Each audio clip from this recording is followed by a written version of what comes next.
Hey, what's up, everybody? We're back on another Friday night, and we got a great show for you tonight. Of course, we're going to talk about the Season 2 trailer for The Mandalorian that just came out maybe a few days ago, possibly even a week ago.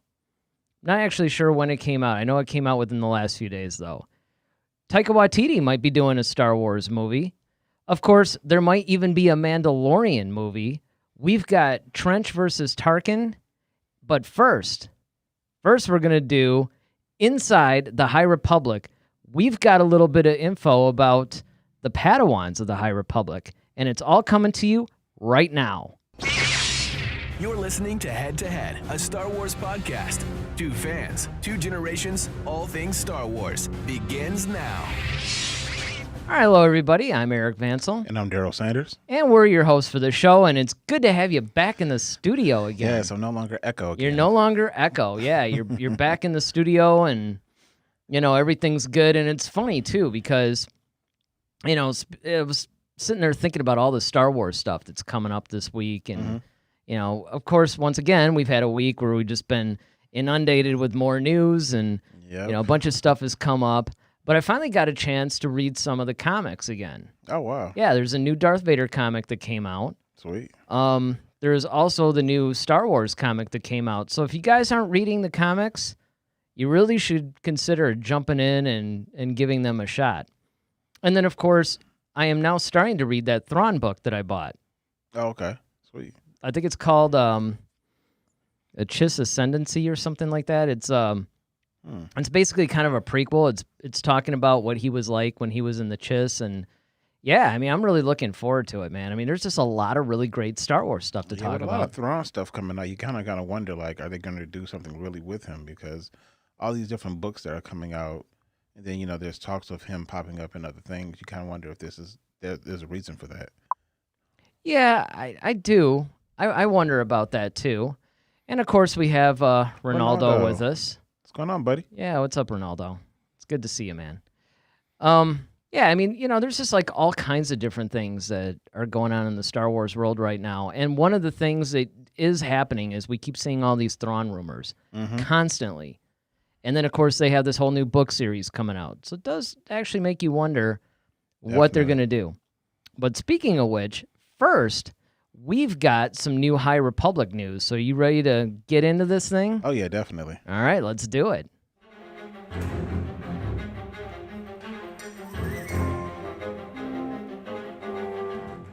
All right, so the first thing that we are going to be talking about tonight, of course, is the High Republic again. Once again, the High Republic finds its way back into the news. Yep. And this is our main topic. So for those of you who are new to the channel, you know, this is the whole reason why you clicked on it, because you saw this title. So what do you have to say about this, man? All right, so when I first kind of like, you know, saw this, you know, I was like, oh, wow, they're actually breaking down the Padawans. But then as I delved a little bit further, they actually have a little bit about everybody. And they have the Padawans, they actually have the Jedi Knights and Masters, and even some stuff about Yoda.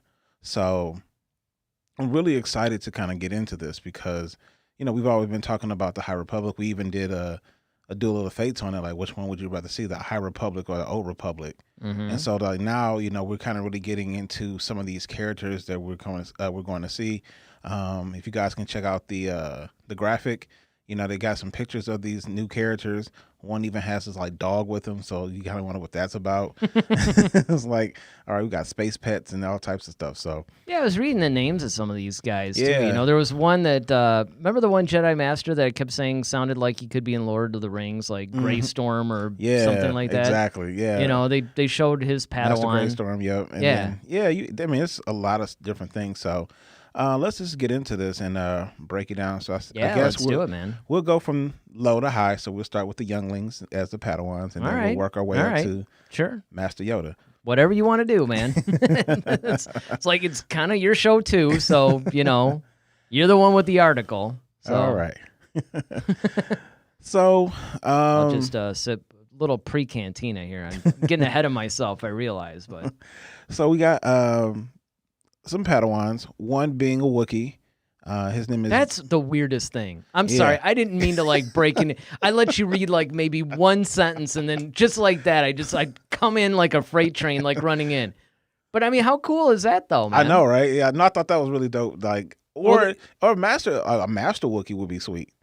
Well, they did, and this is what I started to say, where I was kind of thinking about it, like, you know, as we were just talking about this, I'm like, well, wait a minute. I think there was actually a Wookiee Jedi in the expanded universe. Yeah. I'm pretty sure.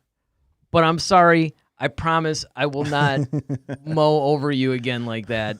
Please continue. What is the Wookiee Jedi's name? His name is Buryaga.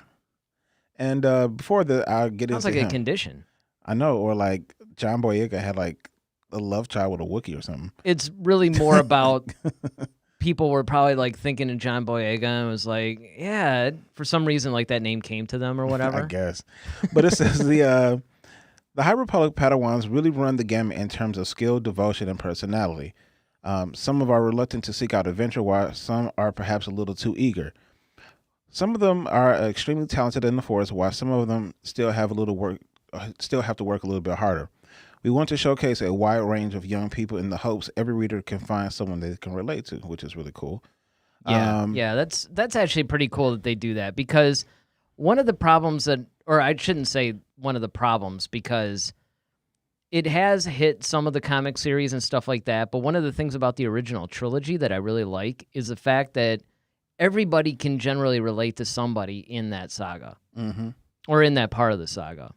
Right. Maybe not so much the prequels or even the sequels, but the original trilogy. Yeah, the original trilogy just seems to have that, and I'm glad to see that they're trying to do that here, even in the High Republic. Yeah. So one of them is Bel Zettifar. He's apprenticed to the legendary Loden Greatstorm. That's the guy. Yeah, Loden Greatstorm. There we go. And he hopes to survive the experience. He hopes to survive his experience. He and his master are currently stationed at a Jedi outpost on the Aura world of El Forona. Yeah. Well, no, but here's the thing that's funny about that sentence. He's hoping to survive his experience. Yeah. That's like the first thing that they say about this guy. Yeah. Like, is he a wuss or? Well, no, I think he's probably. Or is this Greystorm guy like really?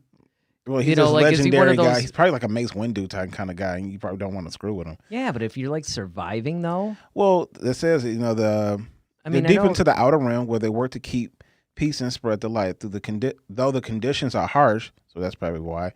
And Bel spends most of his time training the Jedi. To be finds enjoyment wandering the iron hills of the planet with a charhound named Ember. Oh, that's the dude with the dog. Yep. And Light of the Jedi, this is the book, features another Padawan, however, who trains under much different circumstances. So Buryaga is one of the few Wookiees to travel from the lush forests of Kashyyyk to study the ornate halls of the Jedi temples on Coruscant. While he is skilled in his two-handed lightsaber, it is Buryaga's natural, effortless ability to sense emotions of others that set him apart from the other members of the Order. The Wookiee studies under Master Jedi Nib Assek, who learned Shri Wook in order to more properly educate her student in the ways of the Force. Buryaga is gifted, but in any school, there's always a golden child. Buryaga. Yes, nice. and you gotta wonder if Maz Kanata has the hots for this guy. She's got a thing for Wookiees, and she's around. Yeah, definitely. And that's actually a good point too. You gotta wonder if Maz Kanata is going to appear anywhere in the High Republic. That is a really good point. I mean, it would be a good way to maybe ease her backstory in that a little bit. True. Yeah, I didn't think about that, but that's a very. That's why point. I'm here. And then the readers will also meet Lula Talisola, I think that's how it's pronounced. Who's all about the link will be in the show notes. You guys can read it and decide for yourselves how it's pronounced. She's all about the Jedi Order, according to the writer Daniel Older. She loves it. She can't hardly wait to get knighted and wants to be the best Jedi that there ever was. Besides being amazing at the top of her class with the lightsaber, she's loyal and compassionate and looks out for her two best friends Farzala and Court, especially when they're causing mischief. Finally, one Padawan will get a harsh dose of reality. You know what I really hate? Every single time that some new big Star Wars thing comes out, I always think about all the names I'm going to have to try to remember now. Yeah, and they're never just like the easiest things. No. And I remember this, it's so funny because, The Force Awakens comes out and I'm like, oh man. Like Rey and Finn, that was pretty easy. Yeah, I mean, at least they're monosyllabic. But the thing that's funny, though, is that as the thing progresses, right, you're starting to learn all these other names and everything else. And I'm always like thinking about that like, man, and then, of course, we're doing this on the show all the time. It's like, yeah, what's the name of that guy that... Yeah, and then you got to come up with the right spelling of these names, too. Yeah. Yeah, that's the other problem, too. Exactly. Like Jason, I'm sure he'll probably pop in sooner or later, just constantly being able to have to spell Thrawn's actual full name. It makes you like, wonder... all the time. Like, yeah, just typing that would just be annoying. Well, either when Jason pops in or maybe when he watches the rebroadcast... You got to wonder. It's like, how often does he type out that name that he could just roll that off? But then again, we don't know. I mean, people could be watching this on a computer. You just open another tab, hit Google, copy, paste. I mean, it might not actually be that heroic. But, I mean, the thing is it's true, though. You have to learn all these characters' names, and then you have to keep their backstory. And now, granted, once it's within the context of the actual story, it's a lot different because, I mean, when we're doing this, it's kind of like a list, Yeah. So we have one last Padawan. Claudia Gray's young adult novel Into the Dark features Reese Silas, a Jedi apprentice who will see the galaxy, what the galaxy is really like. Reese has somewhat a privileged apprenticeship because of his master. Jorah Mali is a member of the Jedi Council. That means he spent a lot more time on Coruscant and elevated diplomatic meetings and that kind of thing. So the frontier is going to be a huge transition for him. Reese learning what he's really made of. Oh. All right, well, Ronaldo actually has a comment. Okay.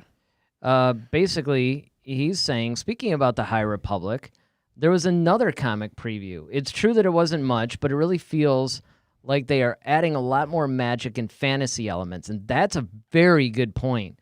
Because that's one of the things that I, too, kind of picked up on with this whole High Republic thing, starting with the idea that it almost has that Knights of the Round Table sort of King Arthur, Camelot kind of vibe to it, I mean, it's like almost like a Three Musketeers kind of thing going on, too. Yeah, it's like a really different kind of deal, and it definitely has a different feel from a lot of Star Wars stuff. And I do worry sometimes that maybe it might not feel as much like Star Wars. Now, granted, you don't really have to necessarily worry about a lot of the visual stuff like you do in a film or in a TV series.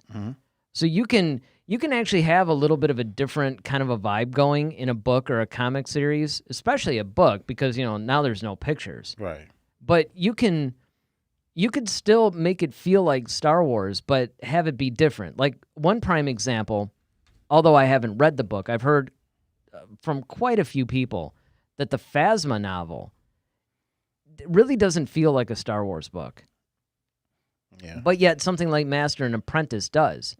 Even though it's taking place on, different worlds and they got all these different characters and stuff like that. I mean, I don't know. Sure. No, I mean, I completely understand. Ronaldo goes on to say just a little detail, but I really like that part of their outfit matches the color of their lightsaber. Yeah, I mean, I never actually noticed that, but it kind of does. Almost like that whole Power Ranger thing. Yeah. And that's the thing. I don't know, there's something about the Power Rangers that always seemed a little dopey to me. Oh, yeah, but they were completely campy. Well, it was funny because I was watching, my friend and I were watching an old Ozzy video, like when Randy Rhoads was still the guitar player and alive. And it was I think it was an After Hours special, and Rudy Sarzo, the bass player, was on it, and he was wearing like these red spandex pants and these white boots. Totally looked like a Power Ranger. I'm like, no way. But I mean, yeah, that was a little bit too goofy. But what I like about the whole High Republic thing so far is that they're doing some things that are definitely stretching the boundaries of Star Wars, I think. Well, the other thing is one of the biggest things, and we'll get into this a little bit later with Yoda.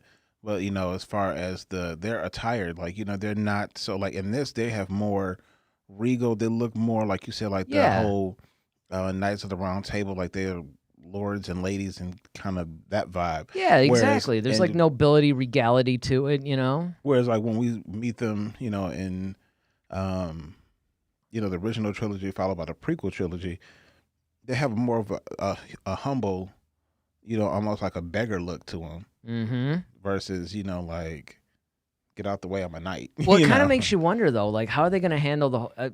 Does this predate the whole forbidding attachments and stuff like that? I mean, do they have possessions? Because you do have a good point. I mean, there's a vibe to this whole thing where it seems like they have a little bit more care of their appearance. And I think it may just be the times, though. I think it's just like... Well, this is supposed to be the height of the Jedi, yeah, right? And I think the height of the Republic, the height of everything. And so, it's almost kind of like when the dollar was strong and, everything was booming and jobs were plentiful and everything like that. Like, you had money to spend to do stuff. But, now in the time where it's like, okay, there's been some dark times. And, of course, when you have a whole war that pops up, now you're kind of like, all right, we got to... Yeah, robe kind of looks pretty good. Exactly. I was wearing it to the, to take a shower or whatever, but I think I can make this work for, hanging out or whatever. Right. So now we're going to go into the Jedi and the Jedi Masters. Avar Kriss. He's one of the brightest and most noble examples of Jedihood. She always tries to see the good in people in a situation and never puts herself first. She is invigorated about life on the frontier and the challenge it brings, and is an inspiration to those who work with her. She's compassionate, not dogmatic, and always ready to sacrifice herself over others. Avar Kriss is the best of the best. Okay, so this is going to be like the big star of the show type of thing? Well, I think she's just one of those... see, that's the thing is there are different books that are coming out, so I think each different book is you're going to get different... perspectives on maybe the same things, some things that are going around at the same time, I'm guessing. Well, it also makes you wonder, are they going to have different books that feature a few characters, and then another one will... But like right now we're getting all of them basically, but it's like, okay, maybe the first book only has like one or two of them. Right, because Claudia Gray only has like her few, and then, you got Charles Soule, who has like another group, it seems. Mm-hmm. Loden Greatstorm is that Twi'lek Jedi Master and is considered to be one of the best teachers in the Jedi Order, strong and wise with a good sense of humor.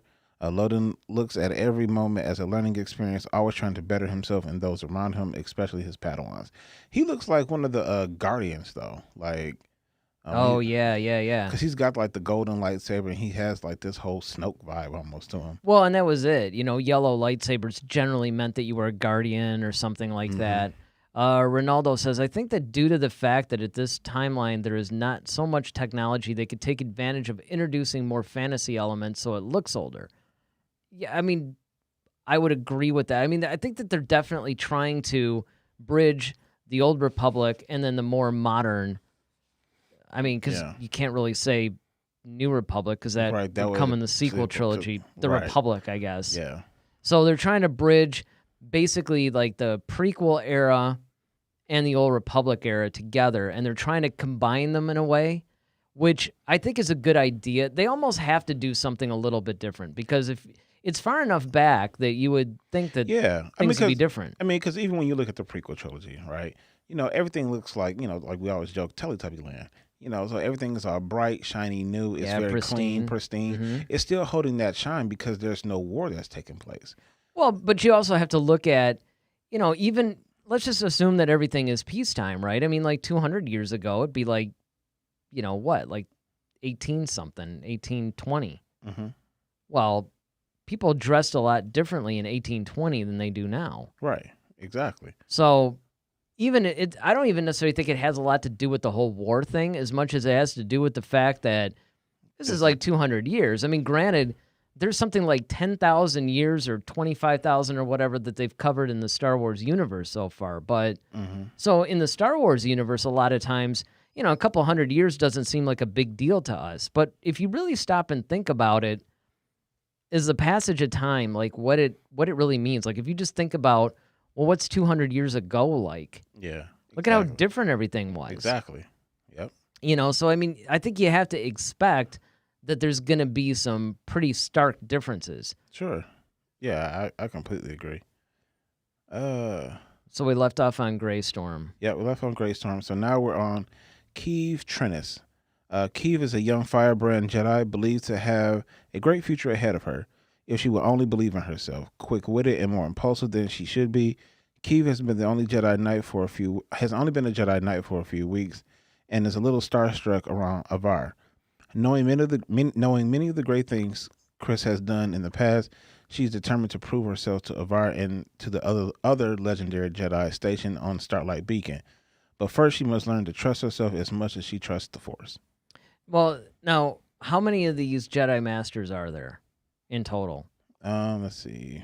We got 1, 2. Well, I guess we didn't really have that answer ready for you guys.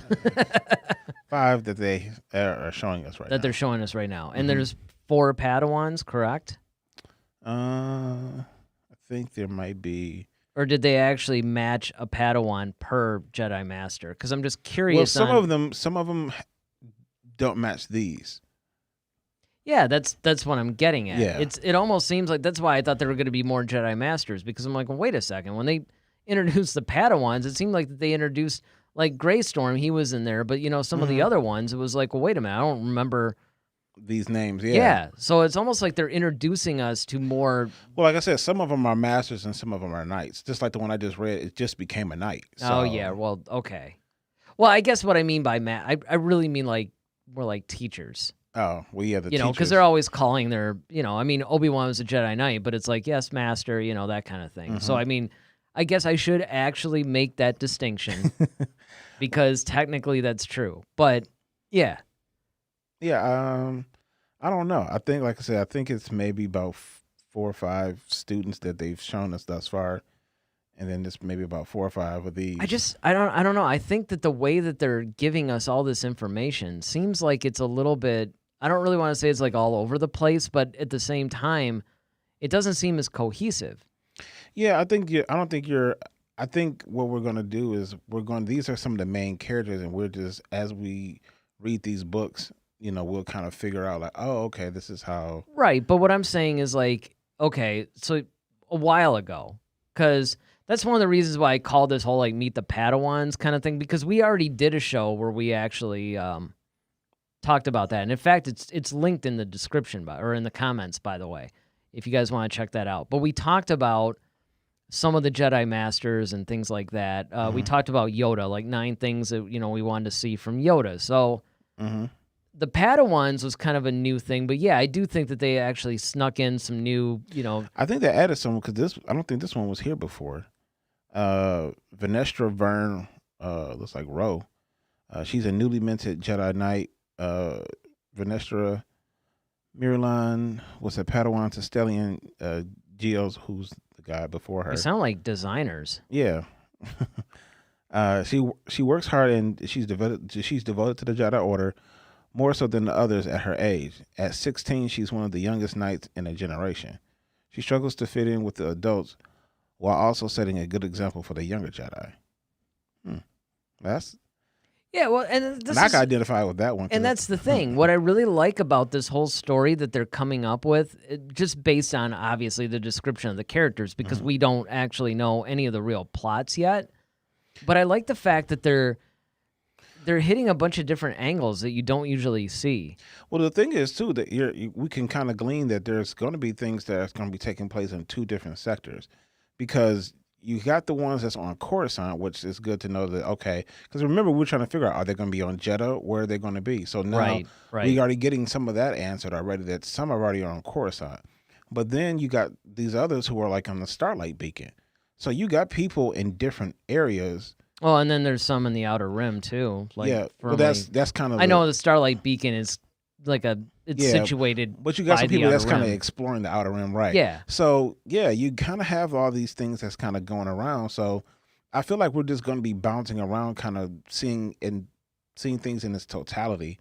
how they're going to be connected with each other. And Well, I think that's one of the things that I'm really trying to figure out is how are they going to present this story, basically? Because we know the first book was called Light of the Jedi or something like that. yeah, we got Light of the Jedi. There's another Yeah, something about dark. I remember that. I was about to say Into Darkness. Well, that's Star Trek. Well, it's a Claudia Gray book, right? I believe so. Yep. Where it's like the dark side of the moon. I don't know. I don't remember what I don't remember what it's actually called. It's something. I know dark isn't it. You guys out there watching in the chat and you know what the second book or whatever it is called, let us know. But yeah, the first one I know is Light of Jedi, and that's actually coming out in a few months. So it's not surprising that they're starting to release this information, because if you think about it, they really want to start drumming up some buzz and, get some pre-sales going, as far as they want to get everybody excited about the whole High Republic era in general, and so they need to give you more information. It's no different than a movie trailer. Yeah, I mean, that's why I really wish we had like set up a celebration, because I feel like they would have rolled this stuff out and they really would have kind of, expounded upon these like new books and it would have been nice. I mean, I honestly think that something like this really did need more than, okay, there's going to be information trickling out every so often. Every so often. Well, for a while, it was like maybe every, 2, 3, 4 months. And now it's been ramping up where every couple of weeks we're getting little new details about the High Republic. But the fact that... Oh, apparently it's a comic, too. Yeah, well, that's it. I mean, so the comic... Everybody forgets that the High Republic is going to also be a comic series. Yeah. And they were addressing some things I remember in the comics and how Into the Dark, that's what it was called. Into the Dark. Well, all right, you were close. Yeah, you were close. A little bit of a Star Trek influence there, but, it's one of those things that I just think that there's going to be some stories that are going to lend itself better to comics, and then there's going to be some stories that lend themselves better to the novels. Mm-hmm. It actually goes back to a conversation that you and I had a while ago about... There were certain stories. I don't remember exactly specifically what we were talking about, but I do remember we were doing this whole thing about, this would be better as a comic, or this would be better as a novel, or this might be better as a series. Yeah, as a series. So Ronaldo says, I agree with Daryl. All right, well, we're just going to fade that one out. My man Ronaldo. That's right. The preview from the novel takes place in a different... and has a different story than the comic. Seems they will all be different stories. Yeah. Well, definitely. I mean, I think that they're going to be... I think you had to expand that, though, is like they're going to be different story arcs. Yeah, definitely. I think it's one of those things where you kind of like jump around. Like, I think there's like a central thing that's going on, but I think there might be how it affects people in the Outer Rim, how it's affecting those who are on the Starlight Beacon, and then those who are on Coruscant, or maybe elsewhere around the galaxy. Or it might be a thing like what they did with the Yuuzhan Vong series, is that they have this one continuous storyline that's going to be the story arc for the whole thing. Because don't forget, they did all get in a room and plan everything. So they came up with essentially like a storyline. And then it's kind of like, okay, everybody's taking sections of it. Right. And so what I think is going to happen is kind of like what you're saying, though. You're going to have a story arc, but then you're going to see how is it affecting these people? How is it affecting those people? But then you're also going to see, taking place in the main story arc. Well, it might... I don't know if they're going to do a thing to where something starts in the novel and ends in the comics or something like that, but I don't know. Ronaldo goes on to say, but the common denominator will be the great disaster that will unite all the stories. Yeah, and that's probably, yep. That's basically it. And I think a lot of that's going to have to do with the, it's that, what did they say? There was going to be like some new enemy or something like that? Yeah, like these pirates or something like that. Yeah. It's like Jack Sparrow comes. I know, that's going to be really odd, Is it going to be Curse of the Black Shuttle? Or... Well, no, I mean... you got to think about it, because Hondo and them were pirates. Yeah, I know. A lot of times we do actually think of them more as like smugglers, but there is a slight difference. Because I remember actually, if you ever watched, I don't know if did you ever get around to watching Resistance? No, I really didn't get into that one.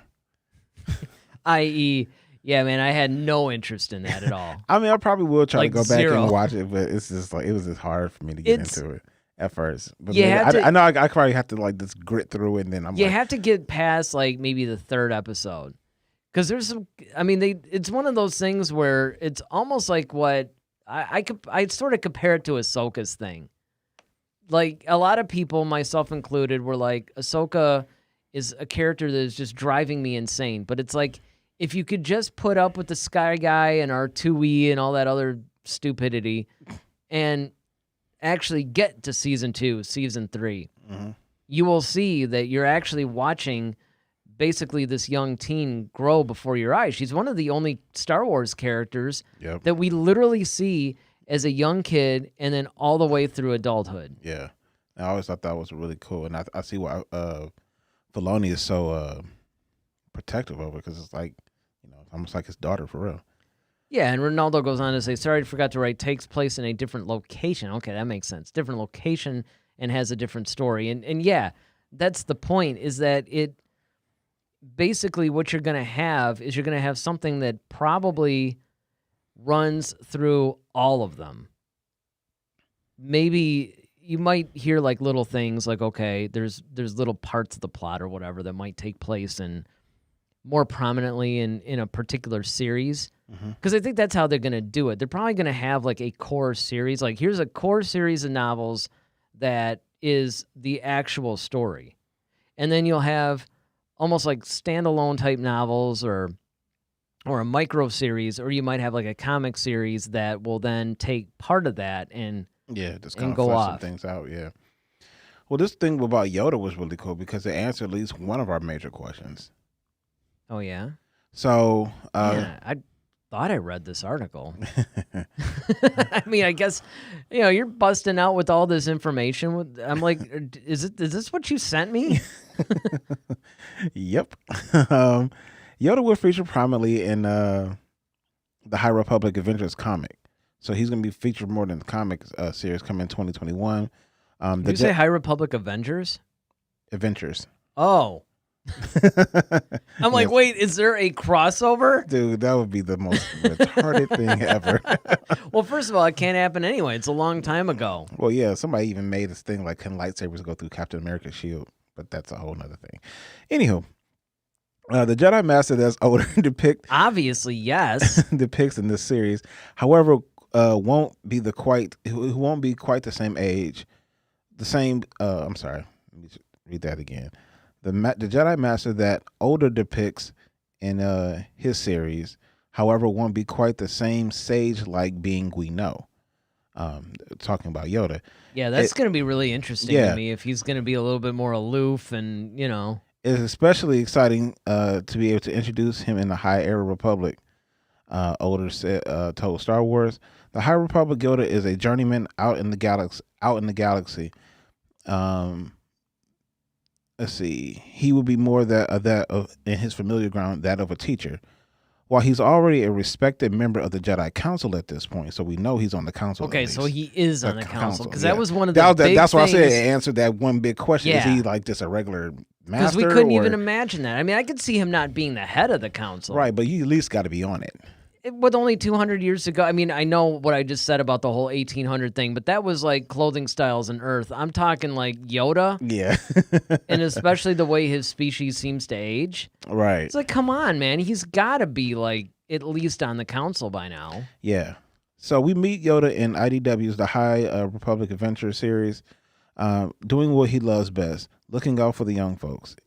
In this case, a group of Padawans traveling around the galaxy to learn the ways of the Jedi with a hands-on approach. The Force Study Abroad program, basically.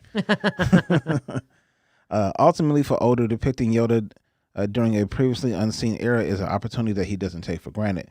The only reason why writing Yoda wasn't on my Star Wars writing bucket list is because I don't think it would have ever been possible.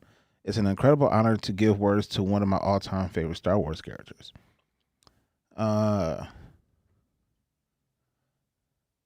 So they also said, with an appearance in the visual medium, and that would mean a new design for the iconic character. It was a challenge not to be taken lightly. The goal was to update Yoda, but to be careful to be true to the Yoda that we all know and love.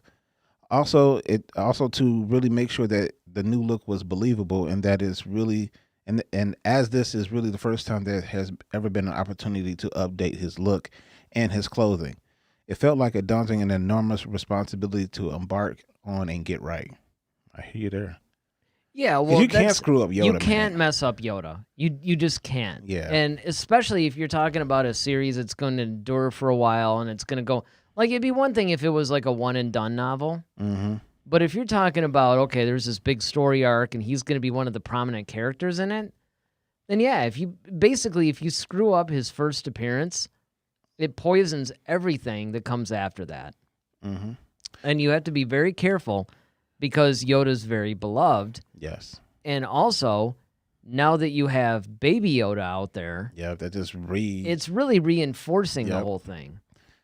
And so this also kind of answers another question that we've had, or some people might have been wondering.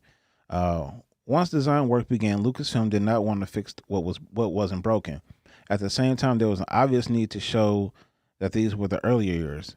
So while Yoda is not that much younger, he's around 700 years old instead of about 900.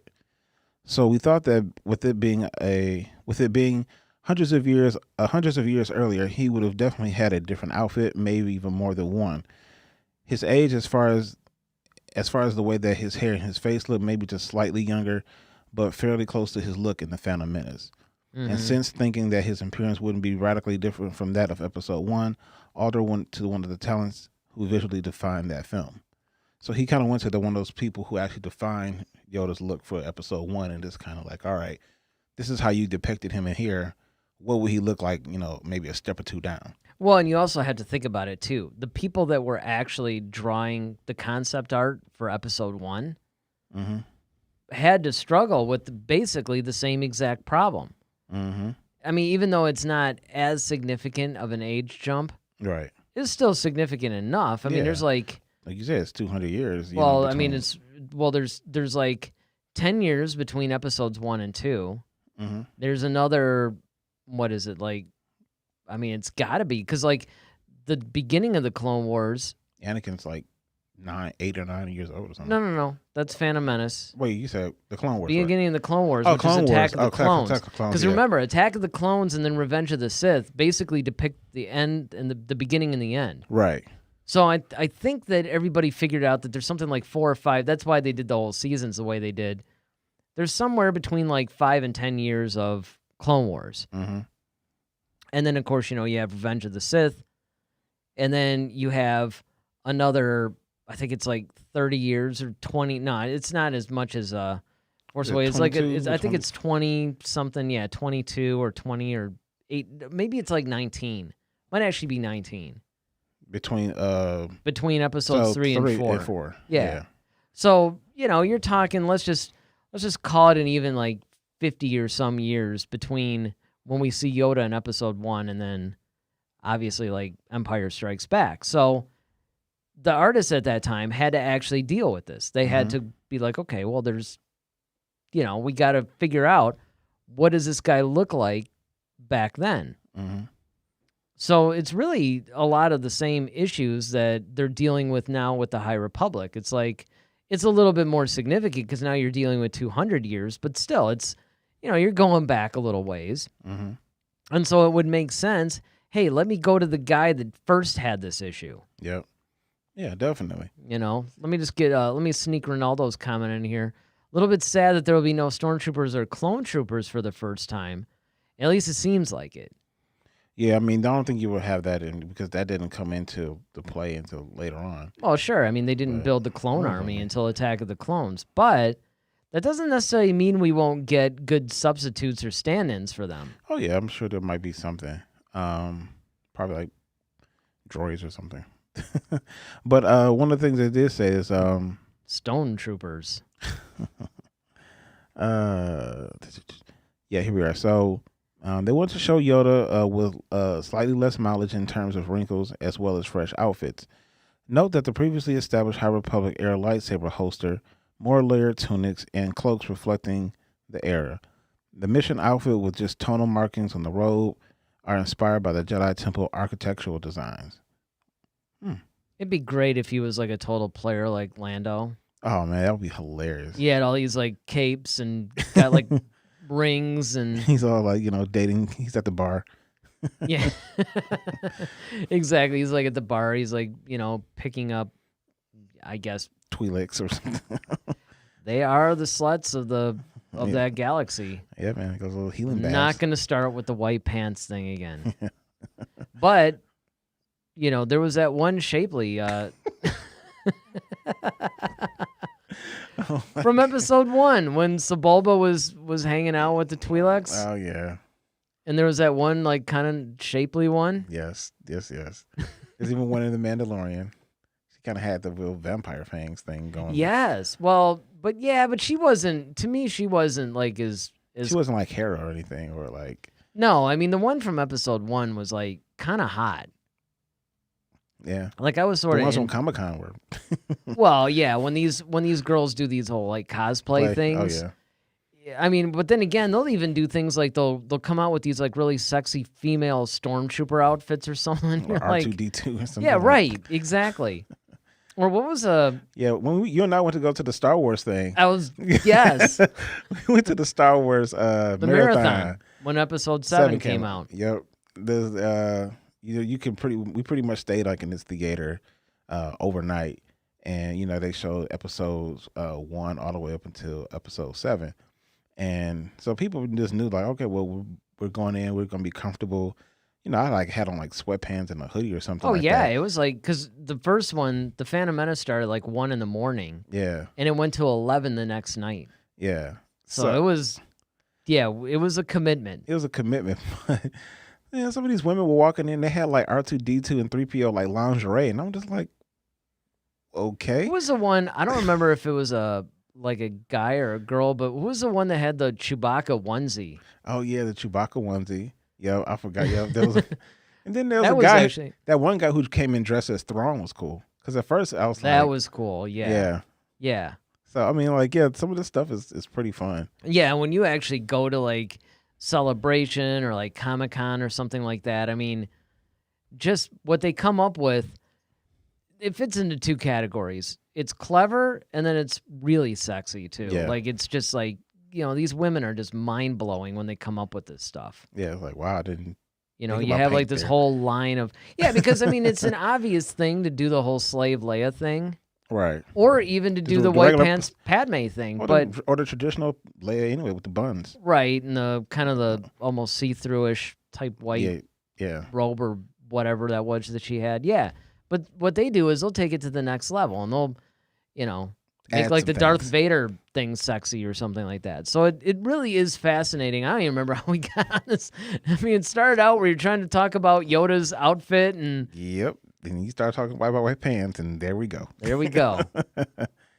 But it is interesting, though, to see how they're going to make Yoda's outfit maybe reflect his personality a little bit more. Well, like I said, I think that's really awesome that they put in like little details. And the Jedi are really keen on history. They're all about that. And so to see like that even reflected in their clothing, it gives them that more of a regal look. It gives them that distinguished, polished look, which is fine for the times.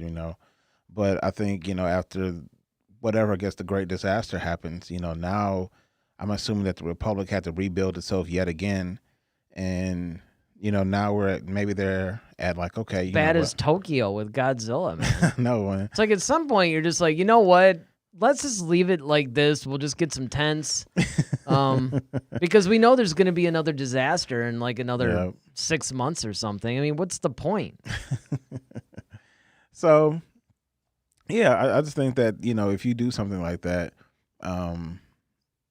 it really does show like the different, the times, the mentality, the culture. I think because even when, like you said, you could take something like, you and I reside in the Detroit area, just look at Detroit 50 years ago. It looks completely different than now. And it's like the culture is different in Detroit now versus, 50 years ago. So, yeah, I'm just really anxious to kind of even read just about what's going on in familiar places. Like, what is Coruscant like? I was just about to ask you that. know? What do you think Coruscant looks like during this time period? It's Yeah. like, is it as much city? Because if you think about it, one of the things that they were talking about was they just kept building city after city after city, and pretty soon it's just an entire city planet Yeah. with multiple layers. So it's kind of like first they cover the entire planet in a city, and then it's like that's not enough, Yeah, if we you gotta can go. imagine. Yeah, we got to go down now. Yeah, we got to go down or up. Yeah, You know, so it's kind of like when you really stop and think about what's the history behind that, it's kind of fascinating and something that I think they could really get into during this era. Yeah, absolutely. But yeah, that's pretty much it for the at least the all the information. So that's with all the information. So now now we can start getting into a little bit of the discussion because we have the information. So I'm trying to think of what kinds of things that we can expect from these mysterious pirates that are supposed to come and threaten the Jedi. And I ask this because when you really stop and think about what they've been talking about, this is the height of the Jedi, right? They're at the zenith of their power almost, which is nice too, because we previously thought that that was the Old Republic, but we could see in the Old Republic that they had the Sith they had to deal with. Right. And even though they were ultra powerful back then, there was still more of a threat, I guess, until to their sovereignty. But when you look at this era, I mean, yes, they have these pirates that they have to contend with, obviously, because in a story you have to have conflict. But this is obviously at a time when nobody's really opposing their power. Yeah, their power. So yeah, I mean, I think the pirates have to have something on them in order to, because like you said, if they're at the zenith of their power, you got a younger Yoda, so obviously he's still pretty powerful. He's on the council. You know, you got someone like Loden Greatstorm who just sounds like he's impressive. he just sounds like he's a butt kicker. to me. Exactly. I mean, this is the guy that I think you call in to clean up pretty much clean house. Yep. You know, I mean, he just sounds like one of those guys that's just like a warrior, regal, probably wise. He may end up being the Yoda before Yoda. But it's funny because they list him as like, you know, having this great sense of humor, which Yoda did too. Yoda did too. So, I mean, yeah, and he's really passionate about the Padawans. But see, to me, I think this is really honestly going to be about the Padawans. I think this story, because I think a lot of the stuff is like, it's in a comic book. They got a young adult novels. So these aren't like the Thrawn books that like we're reading right now or Master and Apprentice. These books are specifically geared towards the younger audience. So I think this is really going to be more centered around the Padawans.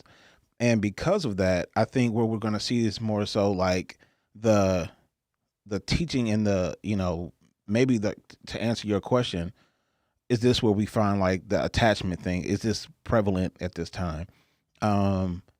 Because now, of course, you have these masters who are very caring about their Padawans. And like, if you really think about it, like everybody has a Padawan in this thing. So like he's doing the whole Force study abroad thing.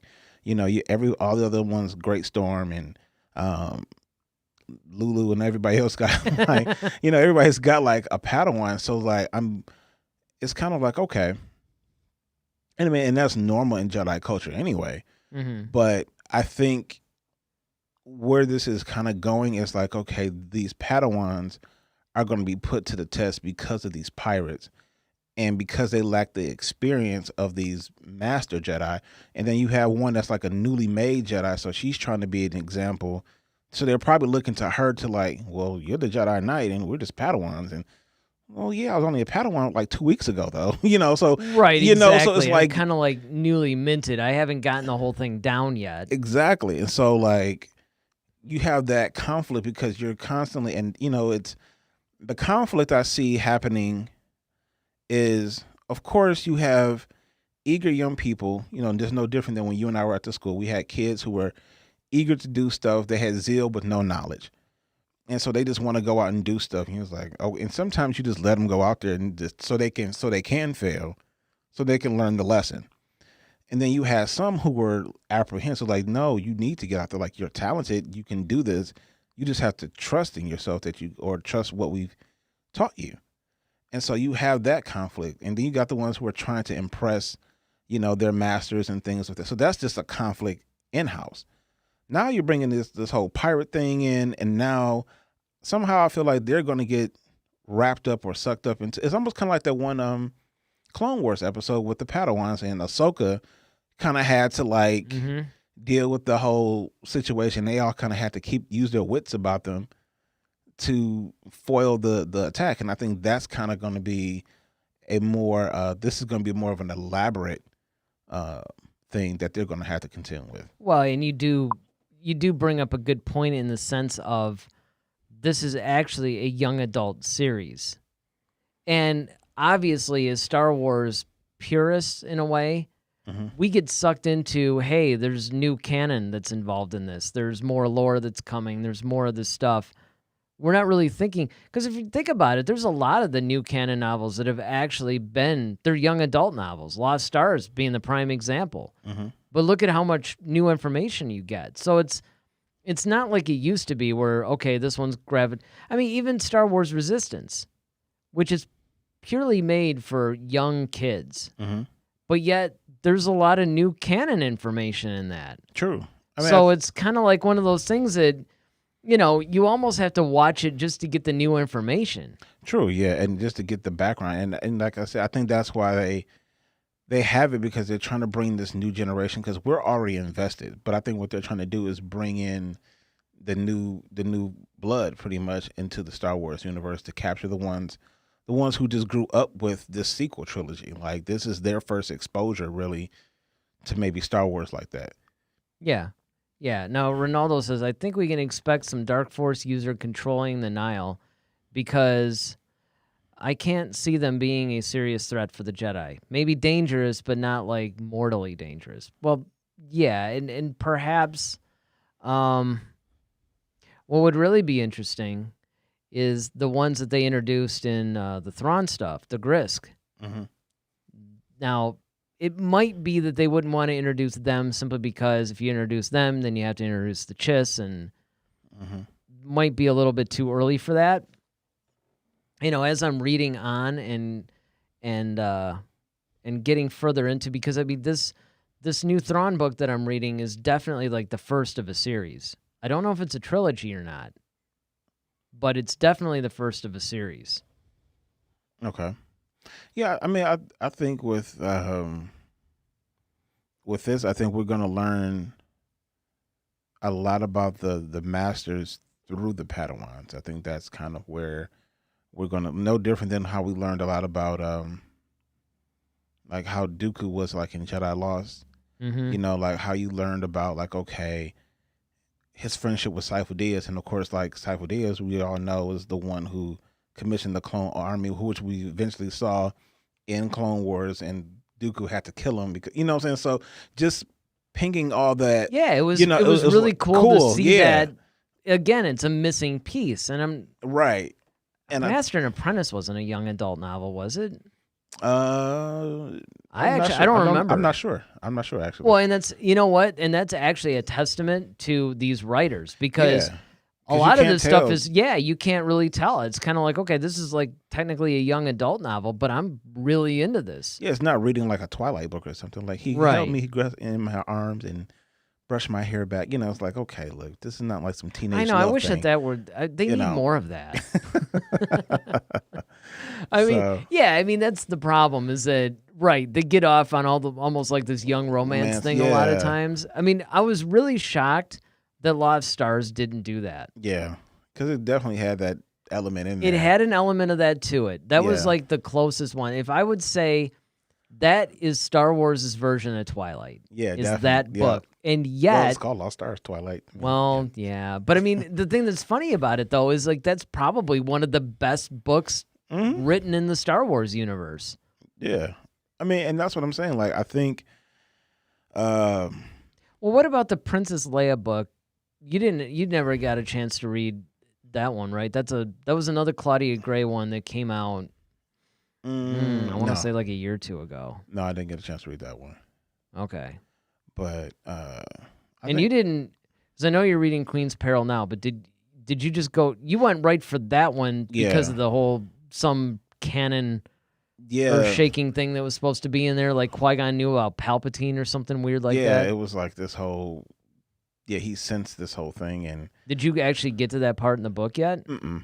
Okay. I think I'm close to it, though. Okay. But the thing is... But see, that's more like of a young adult book, though. Because that's dealing... and that's where I was getting. Like, that whole... Because that's supposed to be a trilogy, right? You had Queen Shadow, Queen's Peril, and then... and there's... Is it out yet? The third one? Not sure. I've been keeping so. some track of that series, but not too much. Hey, Boatwright, man. Yep, Boatwright Family of Comics. Good evening. Hey, man, how's it going? Ronaldo's like, I need a Lost Star sequel now. You know what? It's funny, man, because we had been talking about that for a long time. Actually, is how much we really need a Lost Star sequel, because they actually ended right around The Force Awakens. Like, it's getting, because it was far enough past Return of the Jedi. I remember that. And it's like, they're like almost, they were getting into that realm. Yeah, almost like bumping up it like that Clone Wars did Revenge of the Sith. Yeah, a little bit. Maybe not quite that close. Not that close, but they were getting. But they were getting there. In other words, you could see a path that could very easily lead to, them doing that. And I always thought that would be kind of cool. Or maybe it's not even dealing with the sequel trilogy as much as it's just that continuation. Yeah. And I think that, like I said, with these new books that are coming out, I think it's really just going to open up a lot of things for kids, especially who may not understand, like, okay, the whole Force thing. I think this might be a way to explain a lot of that stuff and then clean up a lot of things that may have been going on. So I think that this whole High Republic era can kind of correct a lot of wrongs if they do it right. And I think that's why I'm glad they got together and planned. Yes. And I think that is one of the most critical elements of this, is that they got together and they planned, which leads me to believe that, yes, they could. A lot of these discussions that we've been having on this show, where we're talking about all this esoteric stuff and philosophical debates about the Force itself, they could actually get in there and define some of this. And maybe not go through and define everything, but basically like create some parameters. Yeah, because especially when they're talking a lot about, like, a lot of these Padawans are really talented in the Force. Like, Buriaga is he's connected to people's emotions, so he can sense, like, people's emotions really well. You got some who are really talented as far as fighters. You got some who are more talented in their Force abilities. They just have a better grasp on the different like Force push and all that type of stuff. So I mean, I'm just really curious just to kind of see, like, all right, like you said, are we going to get any new Force powers, or maybe elevated Force powers that we're already familiar with? So just kind of taking things to the next level. Yeah, because you got to wonder, now that these guys are basically at their zenith, is it a case of, okay, some of the Force powers that we already know about, were they just more intense back then? Like, did these guys have, like, what is their mastery of the Force compared to the Jedi that we know? Well, like, a perfect example of that would be, like, all right, so, and I thought this was like the coolest thing in the world. I don't know if you probably thought the same thing too, when fortunately you had a chance to see it in the theater. But when I watched Empire Strikes Back, and it was like, that whole scene where Vader's like all too easy. And he flips the switch, but then, like, Luke fires out of that thing like a bullet. And I was just like, how did he do that? And then, Vader's looking around like, oh, okay, impressive. But then you go back to the prequel trilogy, they're doing that all the time. Obi-Wan and Qui, they're jumping extremely high. Well, and then you're learning more. And this is, you might have hit the nail on the head with this, because the difference between the Jedi from the prequel era versus what we see in the original trilogy might be the same kind of thing, because we were introduced to some enhanced Force powers from back then. The super speed running thing, for instance. Yep. That's like right out the gate. We're introduced to that. Like, oh, and then, like you said, that whole jump, the Force jump. Yeah, and being able to slow yourself down on your descent on some things.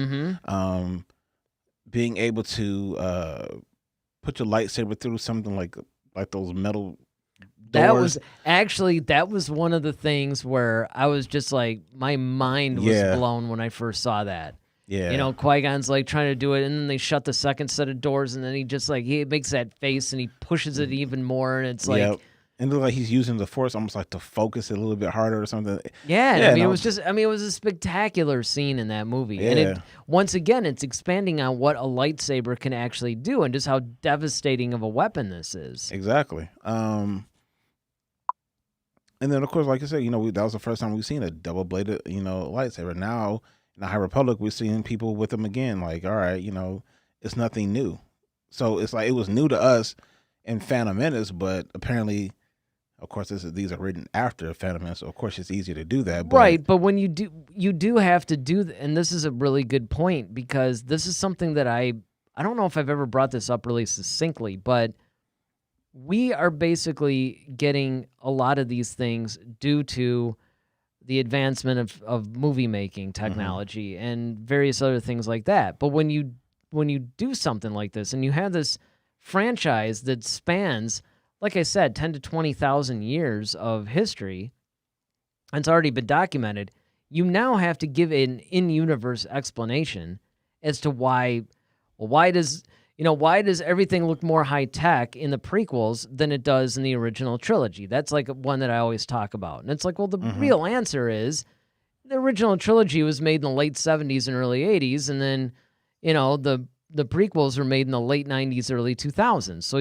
movie making just advanced. right. Problem is, you basically have this advancement in technology and everything, but now you're covering a time period that happened before. Right. Hence the prequel trilogy, which means now you have to come up with some in-universe explanation as to why that's a thing. Mm-hmm. And the war just makes the perfect. Oh, yeah. I thought that Lucas's explanation for that was just spot on when Yeah, he was brilliant. like, well, this is back before wars and stuff like that, and everything was shiny and new, and everybody was happy, and there was more of a regality to it, and the original trilogy represented a more lived-in, grimy, war-torn kind of a thing. Yeah, the Empire was sucking the life out of everything. Yeah, and it's no different than communism, Yep. where Russia, I remember when I visited Romania back in, 2003, I noticed that there was a definite difference in the architecture. You had this just beautiful, designs and stuff like that. Well, before Russia the Soviet Union basically had taken over and introduced communism there, you pretty much had these just beautiful ornate type buildings. But then when they came in, everything was very utilitarian, especially because, this is after the war and stuff like that. So, Right. and I remember the people, this is basically what the people that lived there were telling me. Because I had no idea. Honestly, I just thought that maybe there was a combination of different architectural designs. But it turned out that no. It was when the Soviet Union came in, they brought their more utilitarian designs, and that's why you have that. So it would make sense that during this particular time period when the Empire takes over, that yes, you would have more of a kind of a So lived in the world and everything. Well, I mean, especially like, you have military things. There was a definite design too. Like when I brought up the fact that when I was doing that job for FCA, and one of the designers or whatever, Chrysler, was telling me that what inspired him to get into design was Star Wars. And he had actually met the guy that they based the designs on. He designed a lot of the stuff for the original trilogy, and he was like an architect that would design all this technical stuff and all that wedge-based shapes like the Star Destroyers and stuff like that. If you look throughout the original trilogy, that essential wedge-like design, which there was a kind of a name for it, permeates the whole original trilogy. So, these are the kinds of things that nothing was happening by accident. And that was one of the things that he really respected, is like, wow, he actually paid much attention to the detail. Yeah. Let me get into some of these comments. Well, let's start with Boatwright. Yeah, Boatwright says, I just finished Lost Stars the other night. Definitely need a sequel. Yeah, I mean, absolutely. It really does. It's been a minute now since I've read it, because that was actually one of the first ones that I read from the new canon. And it was just like, I remember reading it, being completely blown away by it, and then going, it was one of the first ones where as soon as you finish the last page of that book, you wish there was more. You're like, no, Yeah, right. You're not done. Exactly. I want to see what else is going on here. Ronaldo says, really hope they don't try to make a Star Wars into Lord of the Rings, but with lightsabers. That is a very good point. Then that's a fair concern. I don't think that's going to happen, though, because that was something that was brought up even for the prequels. Well, that's more, I mean, especially when they had Benioff and Weiss actually were supposed to do a Star Wars movie, and then it got scrapped. Well, that was more the Old Republic, though, but I mean, it still could have run them. But the difference is that with the Old Republic, now granted, Disney could have changed their minds and said, hey, I know we have these games or whatever, but don't worry about it. Do your own thing.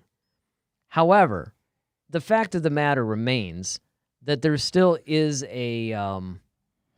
there's still a template, and there's still something that people have seen. Granted, it's not like a movie came out, but those games are pretty popular, and there's some literature and some comics and stuff like that that sort of support that. So this is a little different because there's nothing that exists in this time period currently.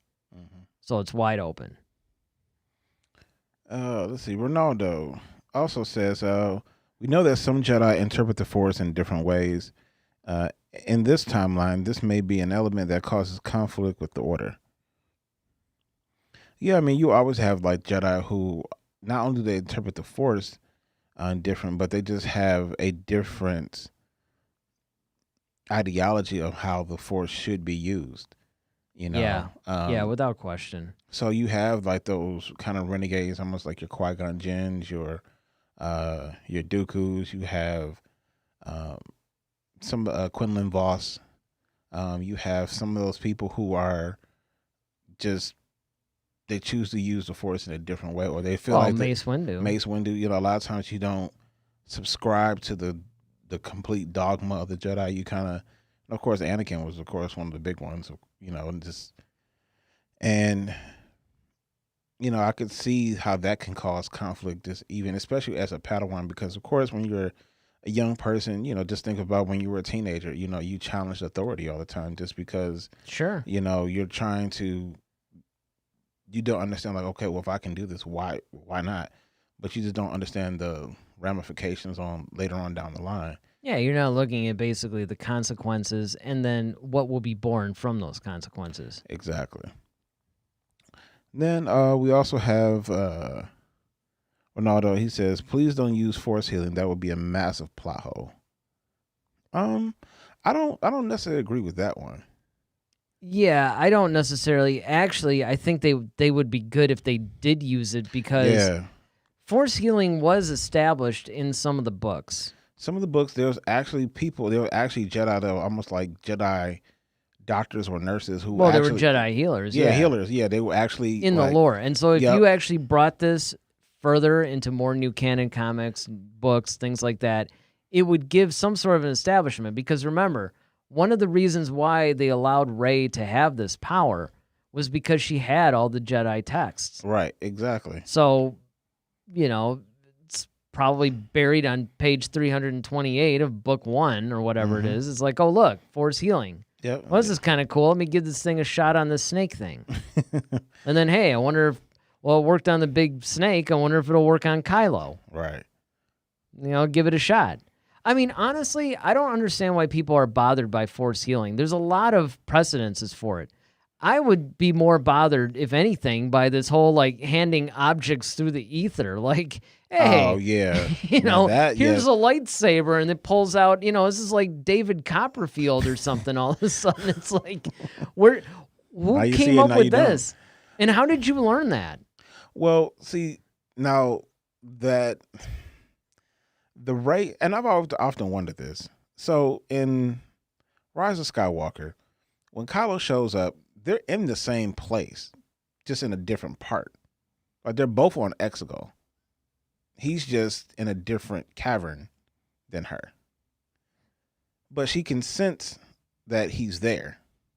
Yeah, you're talking about like when he goes to take on the Knights of Ren and all that Yeah, and stuff, he, and then like- she's over by where the Emperor is. Right. So she, of course, he's like, strike me down, and then she lets she shoots the lightsaber back. Like, did she just force push the lightsaber to him, and he just picked it up, or is it one of those dyad in the Force things where like, oh look, Well, you're on my ship, like with a helmet? I think so because they were, he's snatching a necklace off of her when she's on like another planet. And Right. it just seemed like this was more of like a, they were reoccurring reinforcing that. Like they're learning this thing a little bit. So now it's kind of like, okay, we were actually using it to screw with each other's heads.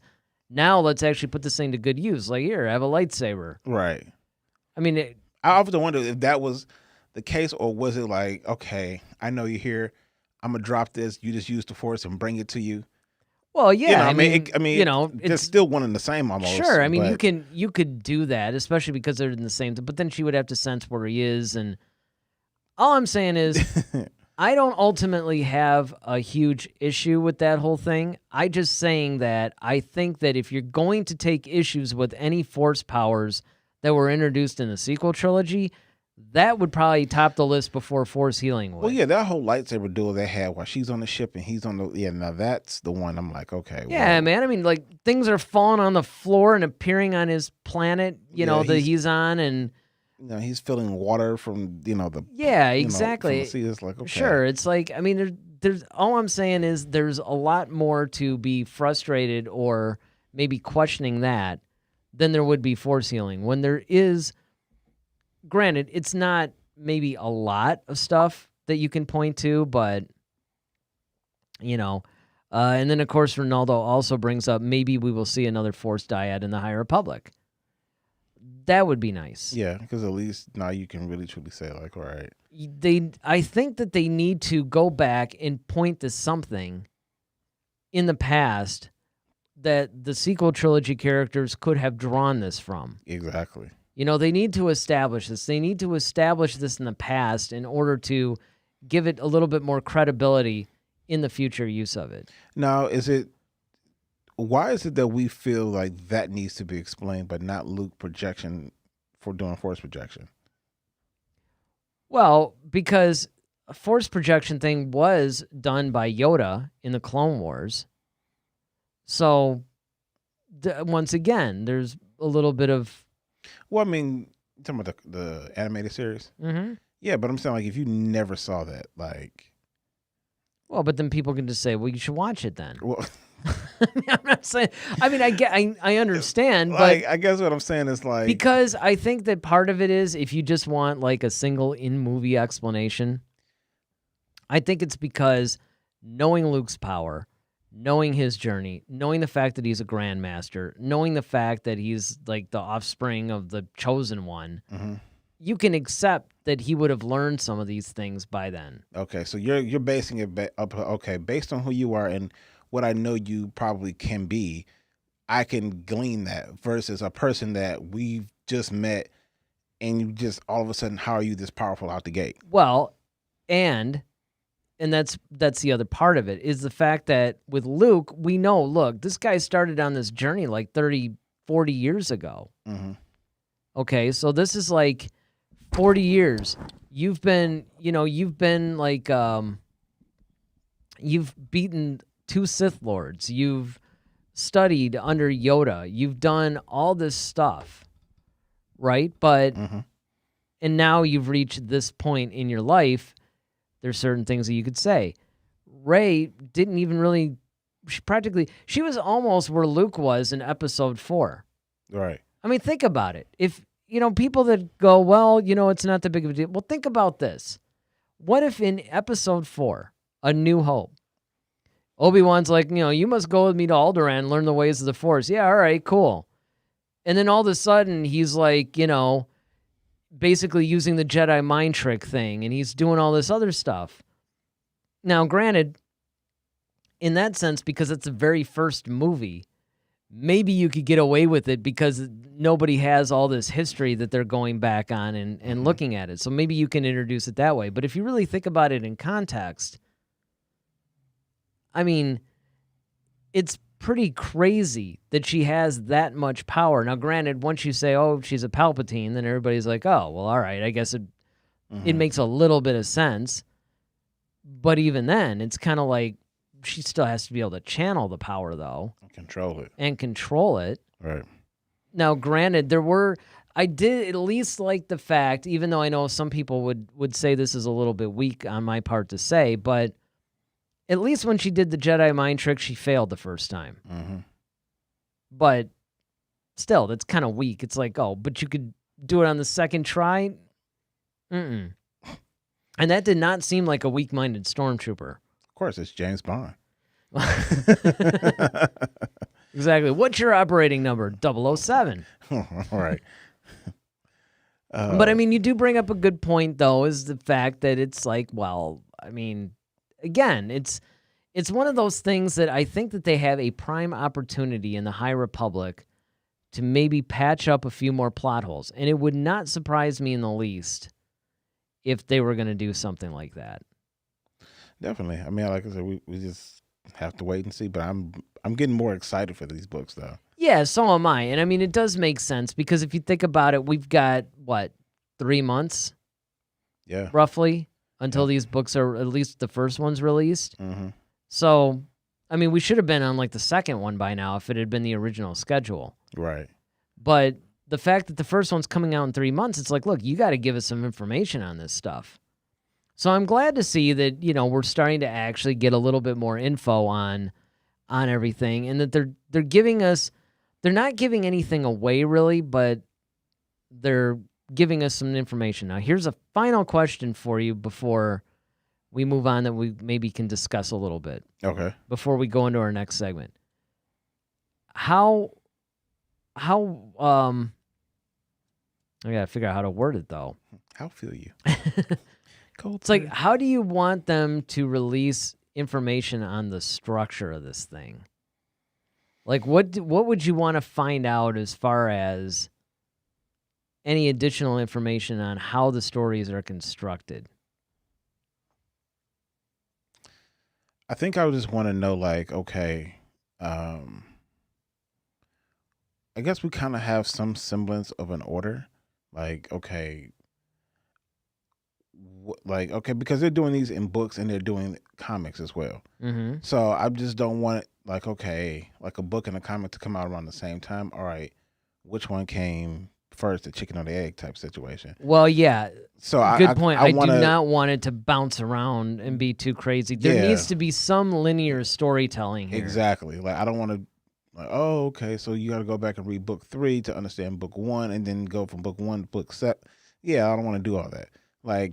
Or just bouncing around chronologically. It's like, yeah, exactly. Okay, you're going book, but book 2 takes place before book 1, but book 3 takes place in between 1 and 2, and I mean, it's kind of like one of those stupid things where, you really have to keep track of it, and that's a very real concern because they do. But again, they did plan this out. Yeah. And so I would think that they worked through, well, yeah. That's true. I mean, just because they plan doesn't mean it's a good plan. But, I'm just hoping that, I think that the writers are going to deliver, especially, like I said, with people like Claudia Gray. I don't have any doubt, especially she's like the kickoff book. No, she's not the kickoff book. She's the second book. Mm-hmm. So... but the guy that wrote the kickoff book, though, Charles Soule, I think. Yeah, he's done some other. Yeah, I think he did another Star Wars book that was actually really good. Yeah. See, if it were Chuck Wendig, I'd be a little bit nervous because I do love the Aftermath trilogy as a whole. I think it's great, but that first book, you got to struggle to get through that first book. Yeah. It's not that well written. It's got a good story to it. It's very much like Lucas directing. It has a good story to it, but for some reason it's a really hard book to get through. Now, if you can get through the second one, which is Life Dad, which really chronicles the whole Han and Chewie thing, then you're cool. And you're introduced to some really cool characters in it too. Mm-hmm. So, I just think that it's going to be a really, really interesting Really interesting thing. But what about you guys? What are you guys thinking? Do you guys think that this is going to be a good book? Do you think like the first one, or do you think that, in other words, are you excited about it? Are you maybe cautiously optimistic? What are you guys thinking? Let us know in the comment section, or hey, there's still time to chat. All right, you ready to do some dueling? Yeah, man, time to pick up the sabers. All right, let's do it.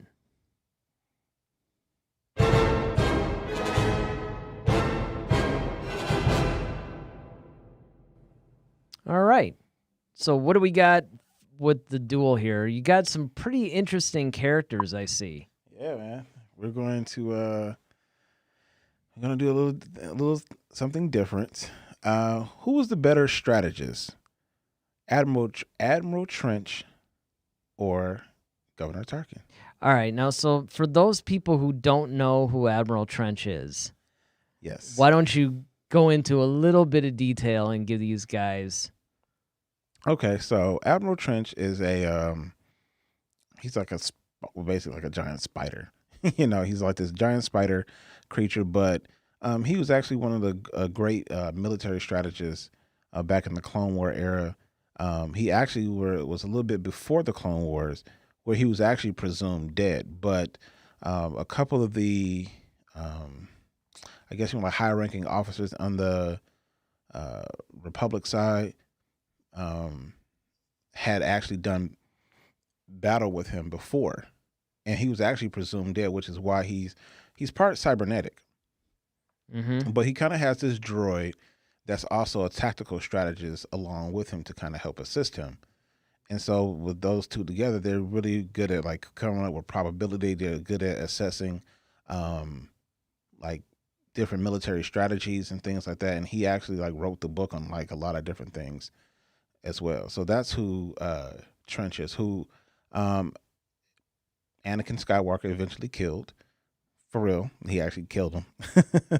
So, but he was actually kind of a spoiler alert. Yeah, he was actually a thorn in the Republic side for a while, man, because he was like busting up a lot of their different. And he was actually hired kind of by Dooku to kind of deal with a lot of the to oversee a lot of the military strategies against the Republic. Well, all that said, I think I'm still going to go with Tarkin on this one. Okay. Why Tarkin? Because, first of all, if you take the totality of all the canon stuff and everything else, Tarkin's strategies just seem to work. He's had a lot of successes.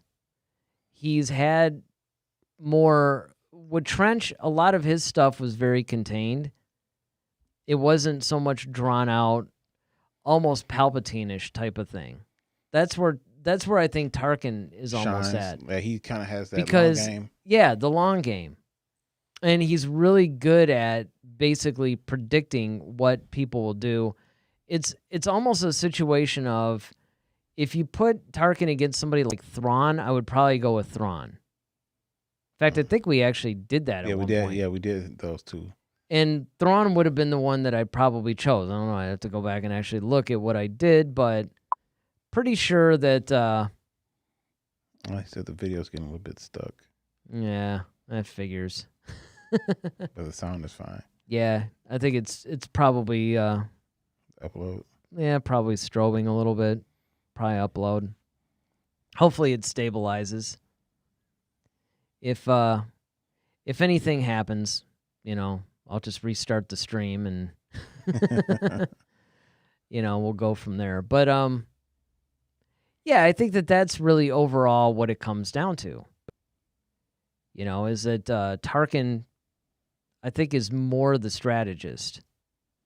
He's a little bit more of the long game guy. He's the one that's definitely going to I think he's just the guy that's really going to deliver when it comes to a winning strategy. Yeah, I mean, don't get me wrong. Like, I think Tarkin is very sharp, and he's very, and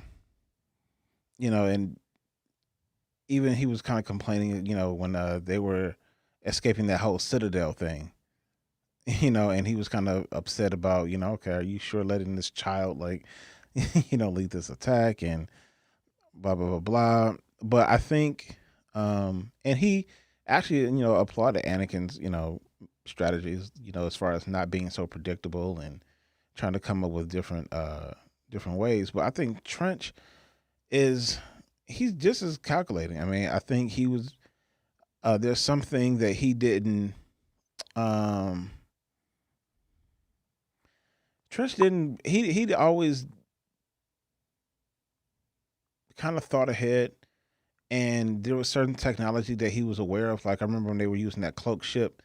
That's when he kind of figured it out. Like, oh wait, how are they doing this? Like, oh, they have a cloak ship. Okay, so now he was trying to make the adjustments, but at that point it was already too late. But he still was able to get away. He was still able to do a lot of different things. So, I mean, I give it to Tarkin. He's definitely, one that actually is successful in a lot of different ways. But I think Tarkin just had more at his disposal. I think he just had more of the military, fleet. Or All right, so we're back. After we had a little bit of a glitch on that one. So hopefully, everybody's back with us again. So you were saying about Tarkin.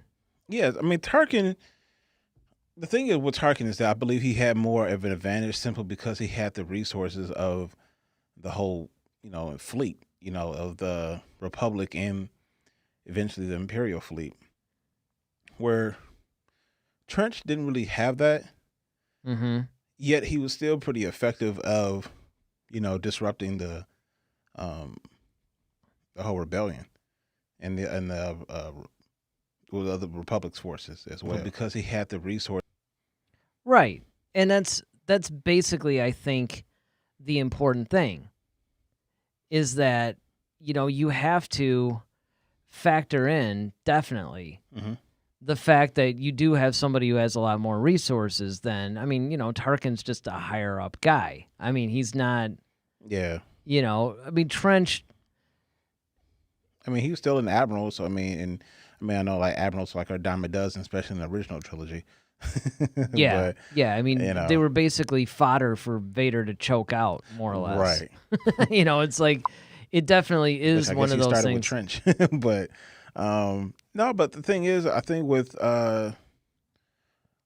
Tarkin still does edge out simply because of the long game aspect. I think he's had more of a distinguished career. I think even like I said, I always just go back to the fact that he was able to hang with Vader for a while. Yeah. And I think that's just ultimately impressive. Well, and think about this too, that basically, Palpatine pretty much selected Tarkin and was like, hey, this is kind of my guy. He's my military guy. And he even told Vader, like, okay, you might be my apprentice, but you got to listen to this guy. You're under him. Right. That's really impressive. Ronaldo says, also Tarkin seems to have more experience since the days of the Republic. Yeah. Yeah. Like I said, like Trench was like I said, he was Oh, Trench is no slouch. Yeah, he's. Don't get me wrong. And that's why I put these two up together because with Tarkin, we've already done Tarkin and Thrawn. One. Well, I like that because Trench is one of those guys you don't really feature too much. Yeah, you don't feature him, but you can see like, man, this guy was actually pretty good. Like he was really playing chess with them a lot. Whereas like, you take, what's his name? Cruel. He was a military man, but he was just so deceitful that he was just kind of leading them into this jacked up situation. So I don't really call him really much of a strategist. He just abused his power.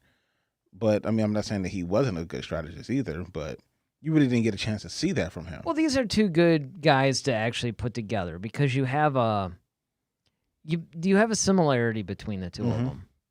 And they're both very calm and patient. Right. They're calm, they're patient. These are guys that, without question, I think anyway, could have definitely, you could see them actually going to battle against each other if they were on different sides. Right.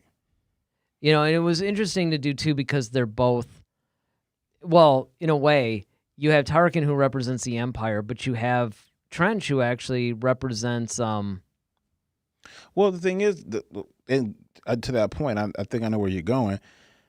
See, what's interesting about their whole thing is that they both were fighting for the same people. Yeah. In a way. Right. Exactly. Because Trench was a separatist. Trench was a separatist, but then Tarkin was with the Republic, but the Republic was the one causing the war, and so it was like they're on the same side, but they're opposites. It's kind of a weird, like a double agent type situation. Right, because then they're going to culminate into the Empire eventually, and it's yeah, right. I mean, and that's basically what it comes down to. Ronaldo says it also seems Tarkin can manage dangerous situations. Trench is freaked out when he saw Anakin.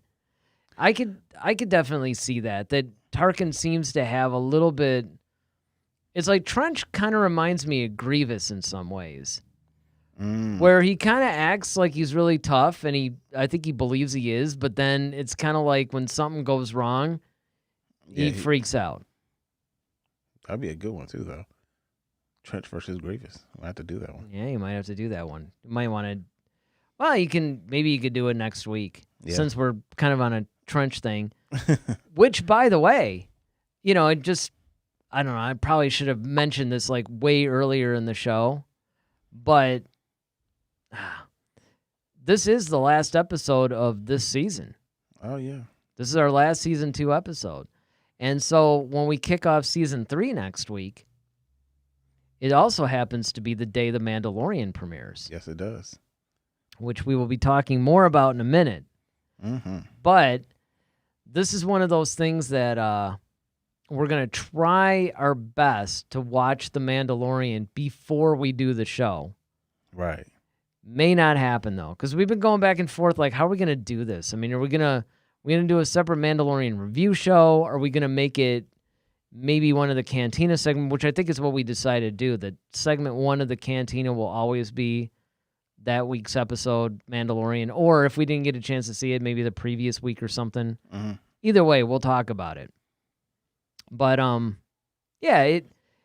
if we did that next week, maybe a Trench versus Grievous thing, that might be an interesting discussion too. Definitely. Now, Ronaldo asks, the Separatists aren't more like rebels? Well, no. No, they were more, because they were actually more like a faction. They were like truly like the Separatists were actually like a political party.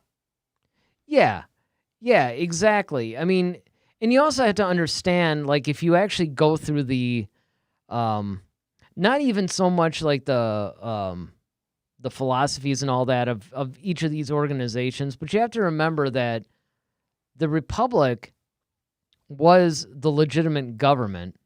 Mm-hmm. Palpatine then became the head of that government. Right. But he needed a way in order to legitimize a dictatorship or a full occupation and takeover of that government. So what he did was he created the separatist movement and made Dooku and Grievous and those guys kind of the head of it to create basically what they call a false flag, which is kind of like, okay, we're going to create a shadow enemy when he's really running both sides. And that's why we're having this basic discussion here, because really it's almost like he's fighting himself. The Republic actually becomes the Empire. Yeah. So the rebels were fighting that, and I could see what you're saying when you're saying, well, aren't the separatists like that? Because the rebels were fighting the Empire, the separatists were fighting the Republic. The difference is it flipped the script, because the Republic was actually the good guys. Yeah, I mean, well, actually the separatists, because like if I recall correctly, because there was that whole arc where, especially where Ahsoka kind of had that crush on that one separatist boy. Yes. And another young adult Twilight style thing. Exactly. So, but they were like their own party. Like I said, I think they were kind of like this whole political No, you're party. right. They were. I mean, but that was the guys. That was the guys that they had. The separatists, it was very much like the United States Civil War, where you had the South seceding from the Union, and it was kind of like they broke off of the main republic, because the U.S. is a republic. So it was kind of like, and then they fought, and then of course, they became, but it was because they had a different set of values, and it was almost kind of like how Anakin felt about the Jedi. Like the Jedi were getting away from what they were supposed to be and what they, the ideals. And that's what the Separatists were saying is like, the Republic is becoming a little bit imperial, and they actually had some issues with that. Ronaldo says, congrats for season 3. Yes, first he says congrats for season 3. Yep, next week, season 3. And then he says, don't remember where I read this, but Lucas originally wanted the Separatists to be the rebels in the original Revenge of the Sith script. I'm glad he didn't do that. Yeah, well, I could see why. I mean, it would make sense in a way, but in a way it would be kind of messed up because the people that would become the rebellion were actually against the Separatists. Yeah. Don't forget, you had Bail Organa, you had Mon Mothma, you had all these, and of course Amidala and all them, and it was like, now it's true, in the Clone Wars, Amidala was actually trying to strike up a deal with the Separatists and reunite them, because remember, that's what the Separatists were. They basically were breaking off of the Republic. Yeah. Hence the Separatist name. Exactly, hence the Separatist name. I mean, a little bit on the nose on Lucas's part for that one, but I mean, hey, that's basically what it was. And so you have to take that into consideration. And I too am glad that they decided not to do that. Absolutely. So I guess in this particular battle, Tarkin wins. Yeah, I think we can overwhelmingly go with Tarkin. I don't think either one of us really disagree on that one. So but now what we're gonna do is we're going to go into our review of the second trailer that came out for The Mandalorian Season 2. So what we're going to do... Yep, Monday Night Football. Right, we're going to show you guys this trailer, and then we're going to go back and we're going to review it. So enjoy, guys. Razor Crest, stand down.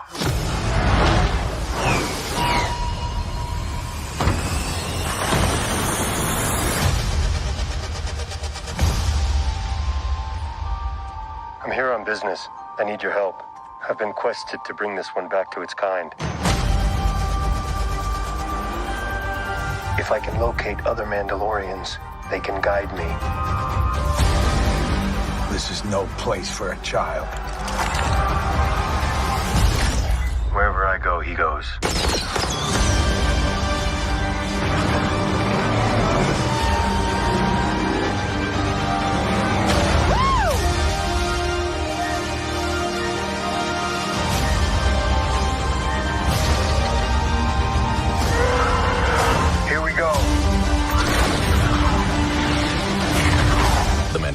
New season streaming October 30th, only on Disney+.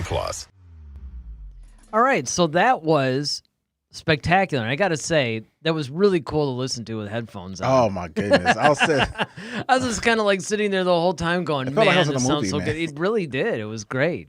I highly recommend that you guys watch the rebroadcast of this and put some headphones in. Put some headphones on. But, yeah, we got to see actually a lot of really cool stuff and some new stuff. There was a lot of new stuff in this trailer. Yeah. So one of the things I thought, and when I first saw this, I was like, wow, why are X-Wings chasing the Razor Crest? Yeah, because one of the things that we weren't sure of in the first trailer was, they were just flying next to him. It's like, are they going into battle with him? Are they... But yeah, they're chasing him and saying, no, stand down. So it's kind of like, right, what's that all about? And so, I've been, I told you off camera that I have been rewatching season 1 of The Mandalorian. And so I just finished the Prisoner episode. And, first of all, I thought it was really slick how the Mandalorian put that tracker. And, of course, the Republic showed up and completely torched that, one base. But before they torched it, the Razor Crest actually flew past them. So I wonder if they were like, okay, well, that whole prisoner situation, did that come back to haunt them? Like, well, we did see a ship. Yeah, that's a good point, because you have to wonder, is it that they pretty much like, okay, I see this ship, man, we're going to talk about you later. Yeah, but we got this place to But blow we got up this first. thing, or was it kind of like, hey man, we're not after you at all. You're cool. Go Yeah. in peace, and we're gonna just destroy this base. Yeah. So there's that. So the cool thing we can glean from this is that both sides are actually chasing him. You got the New Republic that's actually chasing him, and then you've got, the remnants of the Empire that's chasing him, as evidenced by like these TIE fighters. Well, but the thing is, we know why the Empire's chasing him. Exactly, but why? Why is the New Republic chasing him? Now, some have said, speculated about the whole Baby Yoda thing. Some have said that it could be something dealing with Cara Dune, because she's a former shock trooper, and it could be some ties to that too, because I think she was running from some stuff as well.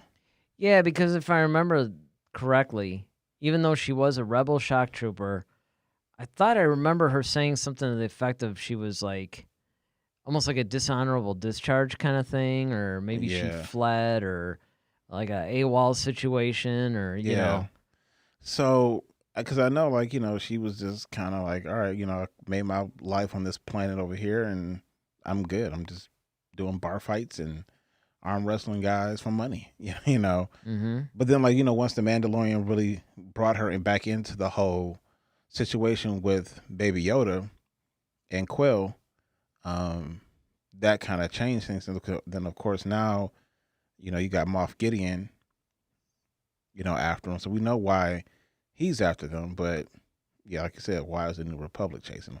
And it could be, it could be about the child as well. Yeah, there's so many different things that, because I was going to start out by saying, what did jump out at you with this trailer versus the first one? That was the very first thing. I was like, X-Wings. That was one of the things. The other thing that jumped out at me right away was it was good to see that the Mandalorian's going to have more adventures with Greef Karga and Cara Dune. I also know that Greef is older, too.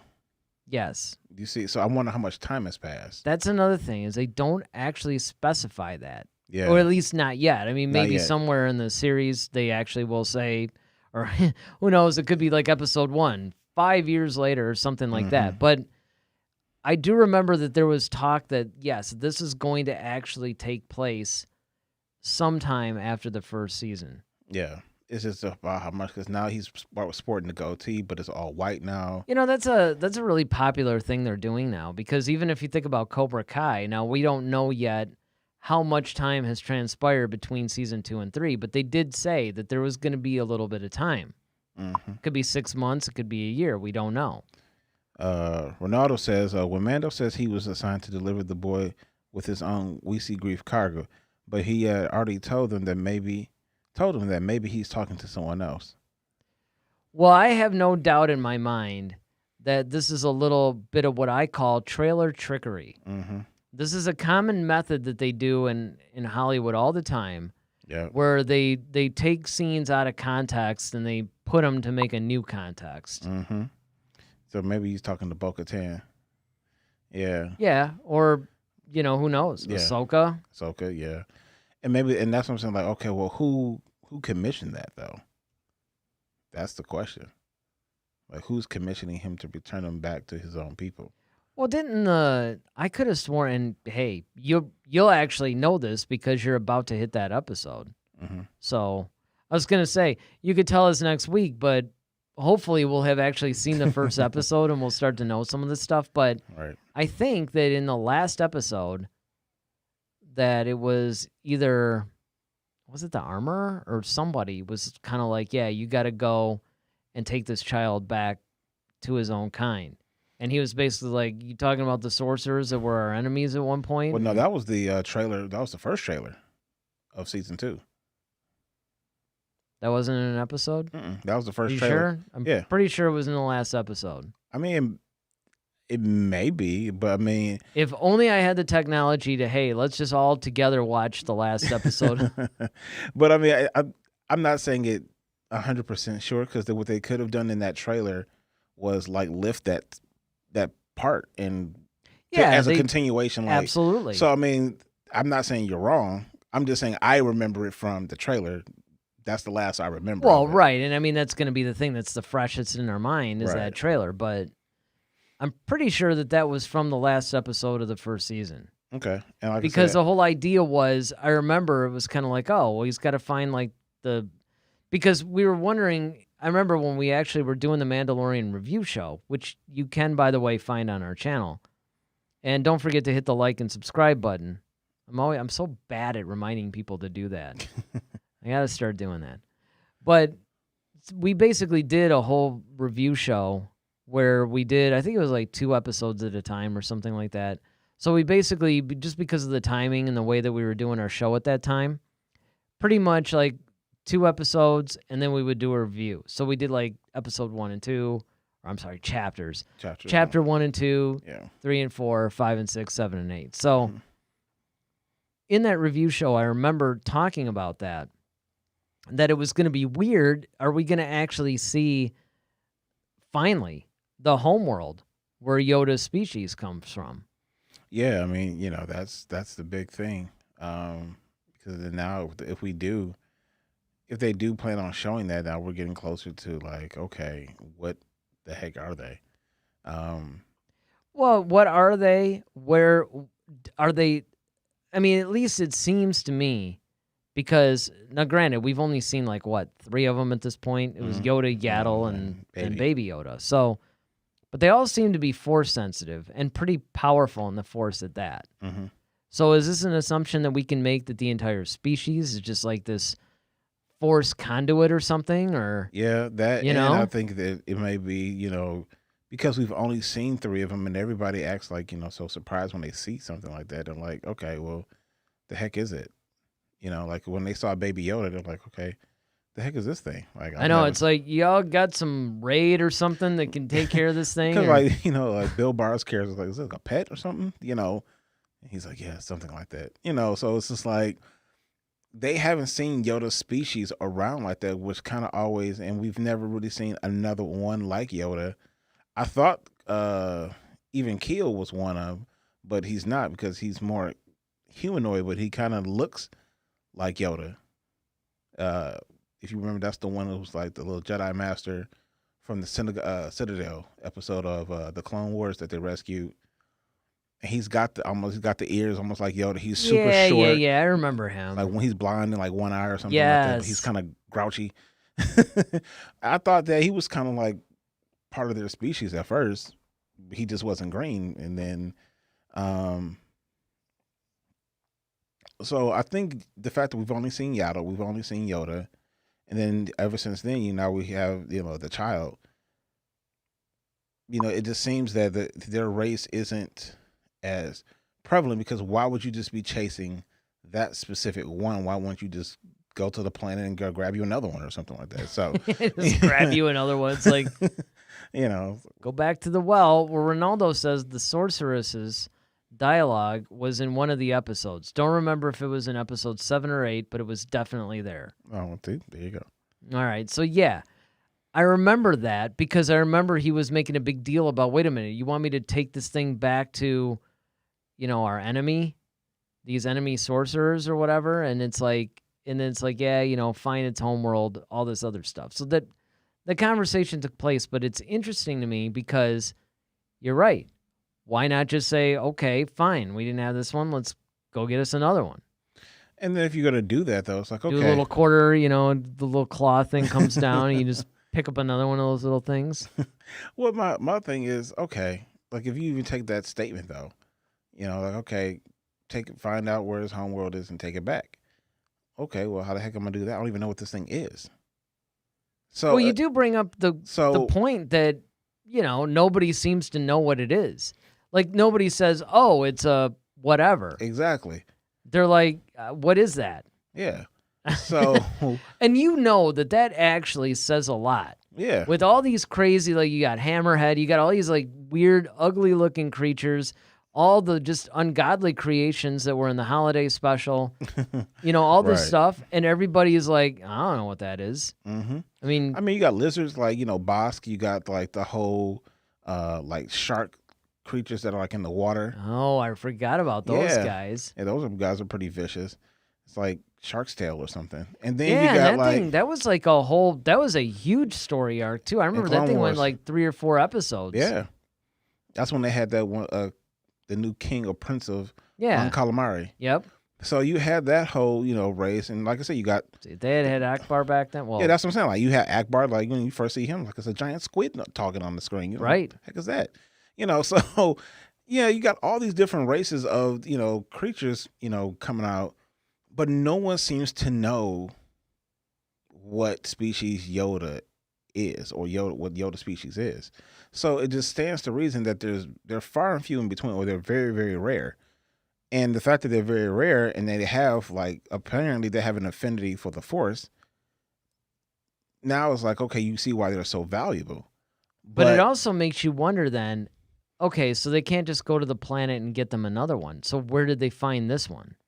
Well, that's what I'm saying. Like, I think, and, maybe someone ran, and that's what I'm saying, like, somebody might have run across it, or, maybe they put out a bounty for, like, okay, you've seen anything like this, put up a couple flyers, post some stuff on Instagram. I don't know. Yeah, just get like a jar and poke some holes in it, and then just take the thing to wherever, It's Well, my thing is it's like, okay, how do you even begin to find out? Like, I guess you got to go to some data banks to try to figure out what it is. You might have to go do like a blood sample or something to figure out even what the stupid thing is, to even know where these even things originate from.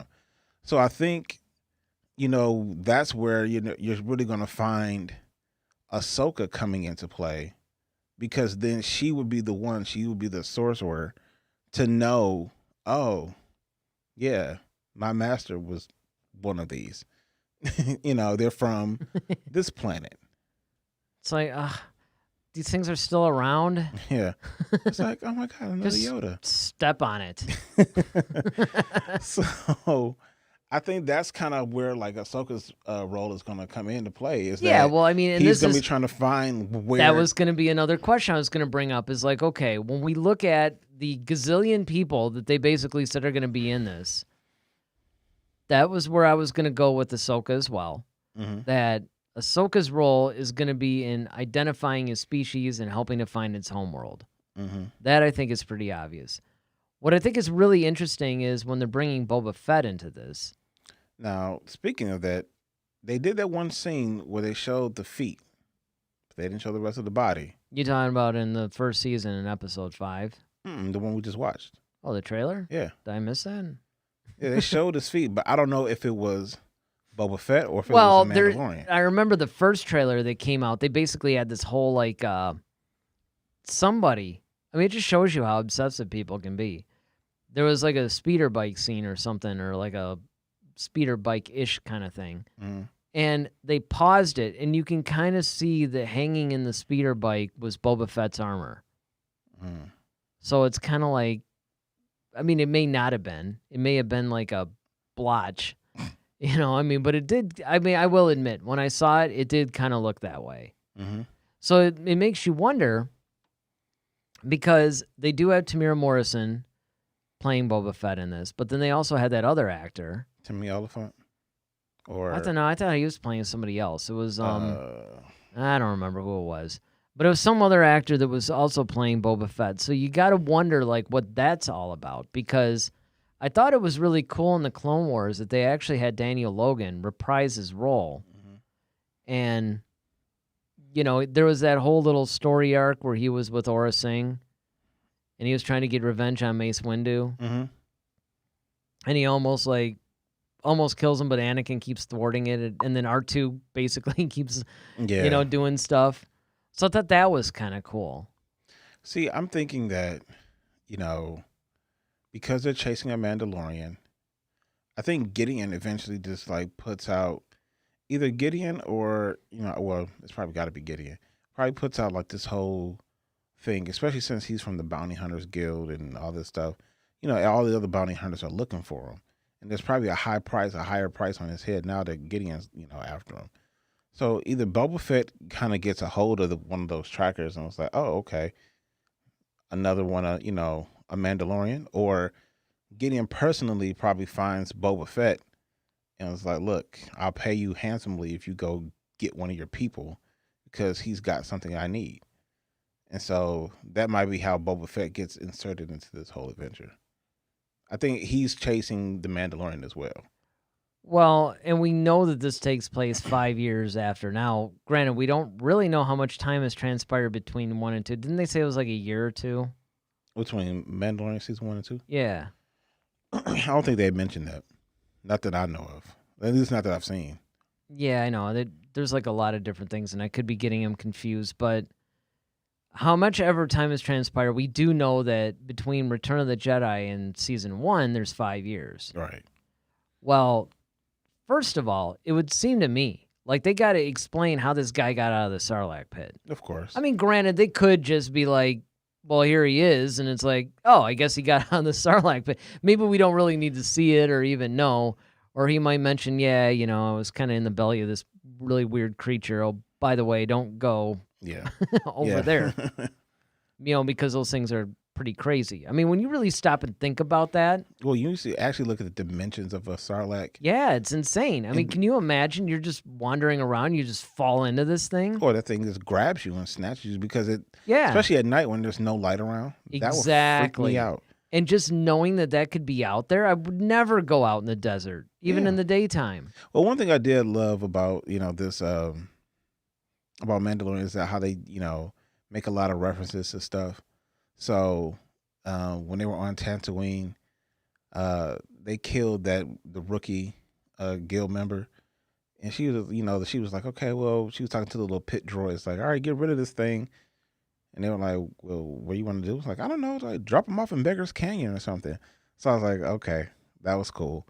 Or well, I mean, there was a first episode, I think, where they had they talked about Canto Bite too. They had the roasted salacious crumb looking creature. Yeah. You know, which I thought was gross, actually. I don't know if I'd want to eat that thing. Right. Especially if it was like still like whole. but yeah, I know they made references to like well, that other was things. that was the biggest. That's why I like that type of fan service. Whereas it's kind of like mentioned or like, oh yeah, okay, you know, like when you said when Luke Skywalker said Darth Sidious, it's like, oh, it was such a great moment. You know, it's just like, okay. You know. Well, even another one that was very similar to that was when Kylo Ren was like, "Oh, maybe we should just go back to using clones or something." And I'm like, "Oh, he said clones," and it's referencing the prequels. I mean, I like that. Yeah, that's what I'm saying. Idea. Like, yeah, those types of things are great. Let's see, what else did I like about this trailer? I like that he finally got his jetpack. That was cool, because that's like a whole like lesson in the whole form that you got to earn that. Yeah, and that's basically what it comes down to. It's like almost like a Mandalorian rite of passage or something. It's kind of like when a Jedi builds their lightsaber. Yep. It's kind of the same thing. Exactly. So yeah, I think that's definitely something. You know, I like the fact that it looks like we're going to go into a little bit more areas. You know, we had the whole thing where, you know, he's in that boxing match, and it's kind of like, well, he goes where I go. We get a little bit more context. I have a feeling that is the actual context of that scene. Yeah.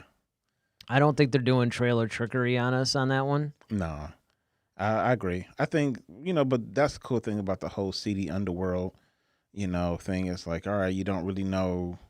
They kind of take you to different places and see how things are done. And I always love the fact that Star Wars has like normal stuff that we have here on Earth, but they just have the space version almost. Well, so like, yeah, they have boxing, you know, they have, you know, pod racing, they got casinos, you know, so it's bars, you know, so it's familiar. Fascist dictators. Yeah. But I mean, one of the things that I thought was really cool about just the way that this trailer was structured. Orange people that think they know everything.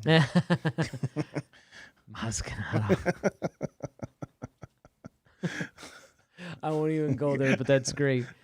So I don't Canada. You basically have what I think is a really cool structure for season 2 that I like better than 1. In 1, he was wandering around because at first he had basically this job that he had, of course, was to find this child, deliver it. You're going to get a ton of money. Beskar Steel and all this. He gets it. He has a change of heart. it's really where he's going through his own weird hero's journey in a sense. Like he's finding his purpose. Yeah. So now he has a purpose. At the end of season 1, my purpose is I'm going to take care of this child. I'm going to find out where he's from. I'm going to do all this stuff. What I like about season 2, at least the way it's shaping up through these trailers that we've seen, is that it seems like he's actually going to go on all these adventures now trying to find out where this child. So on one hand, it's almost like he's a detective trying to solve this mystery. Mm-hmm. But on the other hand, he's going to be running into all these different situations on these different planets. And it's going to cause some conflict. And it just looks like it could be a really exciting storytelling tool. Yeah, speaking of which, Ronaldo had a good one. He says, by the way, maybe when Mando says reunite the child with the others of his kind, maybe he's not talking about the species, he's talking about the sorcerers, meaning the Jedi. That's a good point. Yeah, because he knows that, like, okay, he's seen the baby do some Force stuff. And he's even asked Quill, like, okay, because I just passed that episode. Well, I'm on the episode now where they're going back to Navarro, where he was originally commissioned to go find the child. And as he's bringing Quill and Cara Dune back, that's when they're having that, Cara Dune and Mando are having that arm wrestling, contest.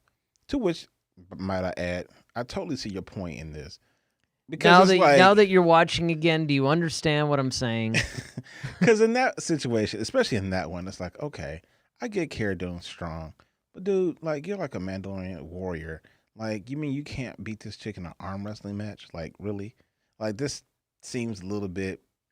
They just seem to underpower him. Maybe not by much, but slightly. They seem to have underpowered him. He's supposed to be the star of this thing. He's supposed to be the central figure. It just seems in not every situation, because he was totally cool in the whole the one with Bill Burr when they were the prisoner episode. Yeah, the prisoner episode. I mean, he was downright almost scary. He had that Vader thing going, you know, with the whole, like, he pop out of the nowhere. lights out, and then he's popping out like Michael Myers or something. I mean, he was actually pretty cool there. And there were some other scenes where he definitely, when he stormed to rescue the child, and he got rid of all those stormtroopers and stuff, it's like, okay, cool. And I get that you don't want to make him super powerful, but it just feels like in the scenes that they're trying to humanize him a little bit, or maybe, not make him seem overpowered. It just seems like they underpower him a little bit too much. Yeah, I get it. Especially, I mean, even when he was trying to ride that stupid whatever it was. The Belks. Yeah. It's kind of like, okay, I mean, I get the weird, like, one horn thing that Baby Yoda ends up having to save him from. That actually made sense. And I kind of like that scene, honestly. Yeah, I did too. But I think that, with him, though, in that scene, though, that's when Baby Yoda starts choking Cara Dune. And that's when they all kind of realize, like, okay. And Quill's even said, like, okay, the thing you told me about with that whole Matterhorn type creature, he's like, yeah, I'm starting to understand now. Because, see, the thing is, he's super old, too. He made mention in that at least he's been around for 3 human lifetimes. So he's pretty old as well. Yeah, probably like 200-300 years old. Yeah. So, with that being said, he would have heard, or, he probably he's definitely heard of the Jedi because he was around. So, Ronaldo also says, also, it's kind of weird that Cara Dune doesn't know anything about the Jedi. She was a rebel. All rebels know who Luke is, and that he's a Jedi. Yeah, I'm not entirely sure. Yeah, because it's like I don't know how much that really trickled down, because if you think about it, Luke really wasn't even becoming a full Jedi until really Return of the Jedi. That was really when he came into his own as a Jedi, and it still wasn't like it was, like all the higher ups kind of knew, and but it wasn't like it was common knowledge. His whole thing, I think, when he was, now granted, you could make the argument that after Return of the Jedi, which this thing takes place like 5 years later, So I think Luke's Jedi exploits have, at that point maybe, have made its rounds to everybody. But, it's tough to say because she wasn't necessarily, I don't know exactly if she was like an active service around when did she leave being a shock trooper, right? Maybe she left before the news went. I mean, who knows? Well, one thing we can say, and this is, and you make very, very valid points. One thing the rebels knew about Luke Skywalker. They knew the name and he was a rebel hero. But to say that they knew he was a Jedi, I think that's kind of presumptuous, simply because episode 4, he blows up the Death Star. Definitely wasn't a Jedi at that time. He doesn't start training to become a Jedi until episode 5. The only people and more people didn't really know about what he was doing, because like even Leia and Han and them didn't even know what he was doing at that time. He was like, well, I got something to do. I'll rendezvous with you guys later. Pretty much. They're like, all right, man, and then they later. were a little bit too preoccupied, It was kind of like, and then they knew that for some reason Vader wanted them, but they probably assumed that Vader wanted them for revenge for blowing up the Death Star. Exactly. So it's like, okay, and they was like, well, he doesn't even, Lando had to say, he doesn't even want you at all. He wants somebody named Skywalker. Like Luke and Darth, we're the bait, that whole situation. So it's like, okay. So then the only person that really knew anything really about that was probably Leia, because she's communicating with him through the Force. Yeah. She doesn't know it but she she was also around when Luke was, doing some of the Jedi-ish things. Because that was before Han knew, Han would know because he was doing the whole the little droid thing, the little training probe with Obi-Wan. Yeah, but that's when Obi-Wan was explaining the whole Jedi she knew that thing. Obi-Wan was a Jedi. True, that's very true. She also knew that Luke had basically came with Obi-Wan, and that Obi-Wan was starting to train him a little bit, and then he was bummed that he was dead, and all this other stuff. Yeah, that's true. And I mean, as soon as he comes back, it's kind of like obviously some things were going on, because in Return of the Jedi, she's like, well, you have a power that I can't understand or whatever. And he's like, no, you have it too. Well, yeah, by that time, by the Return of the Jedi, she's seen it. Like, first of all, he's walking into Jabba's palace. He's, Well, she didn't see that part, though. Well, I'm just saying, like, she saw when he walked in, and he did the Rancor. Well, yeah. And then, of course, you should have bargained Jabba. Then, of course, they take him out to the Sarlacc, and then he launches into that whole... Which is another point of contention that I have in the whole series. It's like... Go ahead. What does he do? He puts a stupid bone in the thing's mouth, and then he shuts the door on it. It's like, dude, you're a Jedi by now. You should be able to take this thing down. Use the Force in some meaningful way. Like choke it, or like you did. Choke it, blow up its heart, Force push it. Right. Anything. Like any of the powers that he had demonstrated up to that point, he could have done. There's a lot of things that he could have done. Yeah. Especially, I mean, you could say, like, if he didn't know how, but he walked in choking the Gamorrean Exactly. guards. So. He knew how to do this stuff. And not only that, you could also say, well, okay, maybe he just wasn't trying to reveal himself as a Jedi, but he walked in announcing it. Well, I think that's true. I think the whole... It's like, that was his whole thing, and that's why Jabba was like, and Bib Fortuna was like, he's no Jedi. Right. And, but I think that... and maybe he was just trying to.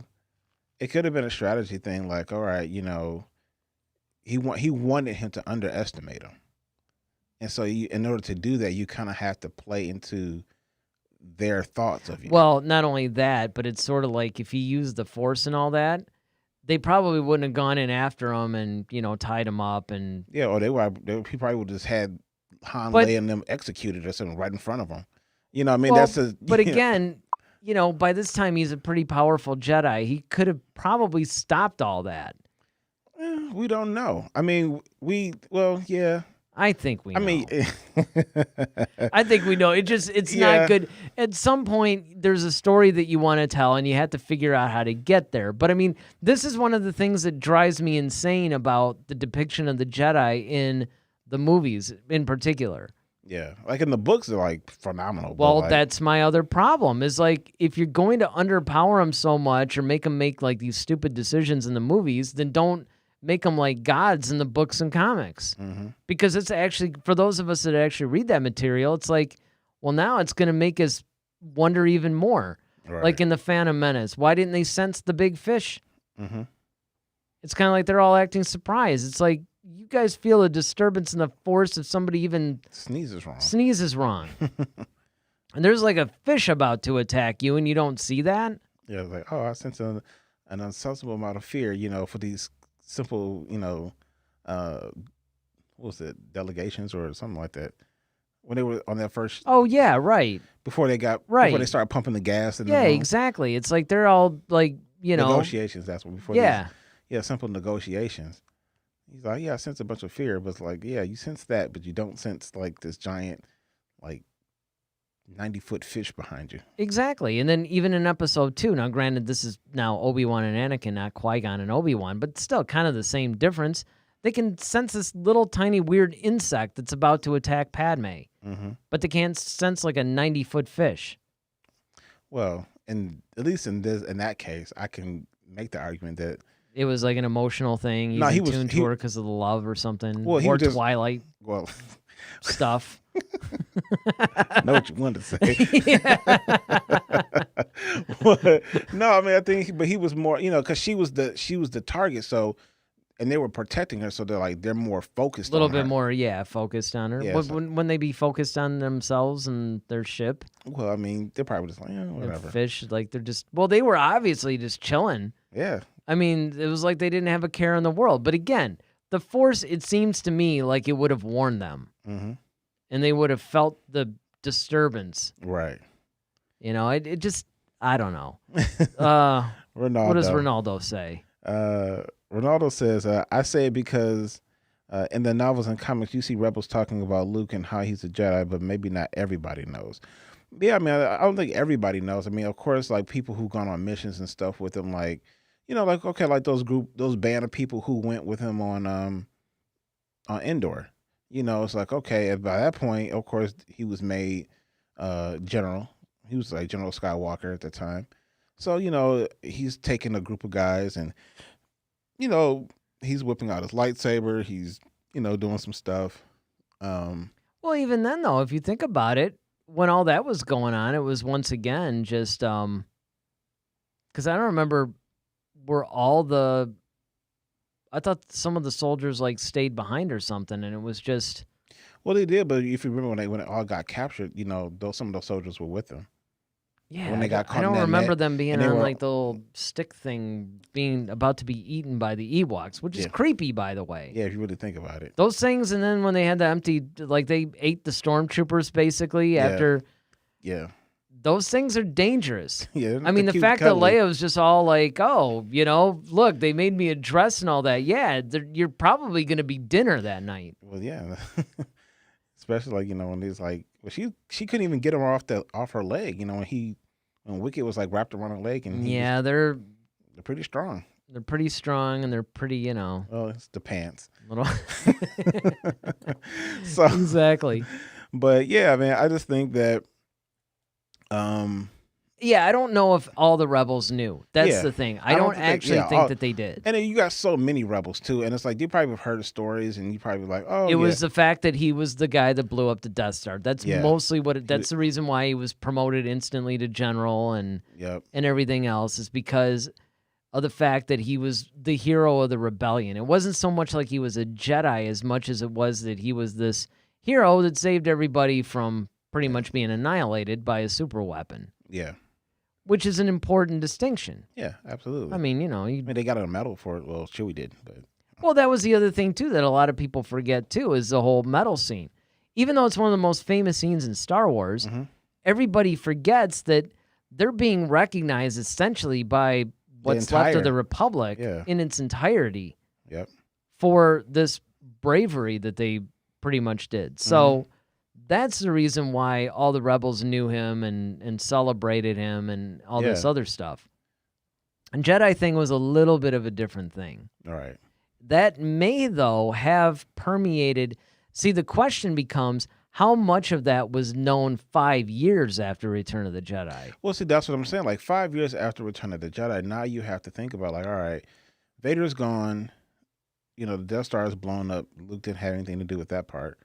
But he can say that, okay, you know, Vader and the Emperor are gone. Now, the question is, do people even know that, all right, because really, who defeated who? Because really, Luke defeated Vader, but he kind of lost to the Emperor, but Vader kind of just helped him out a little bit to kind of tag team him, if you will. Well, and not to mention the fact, and I don't know if this is where you're going with this or not, but, you know, as far as the rebellion's concerned, Vader and Palpatine blew up on the Death Star. That's where I was going with it, So they're probably thinking Lando was the one that actually, like, killed him. Yeah, or at least the fact that, you know, all right, you know, we did our job and, you know, so they may not know how he actually, you know, did all that.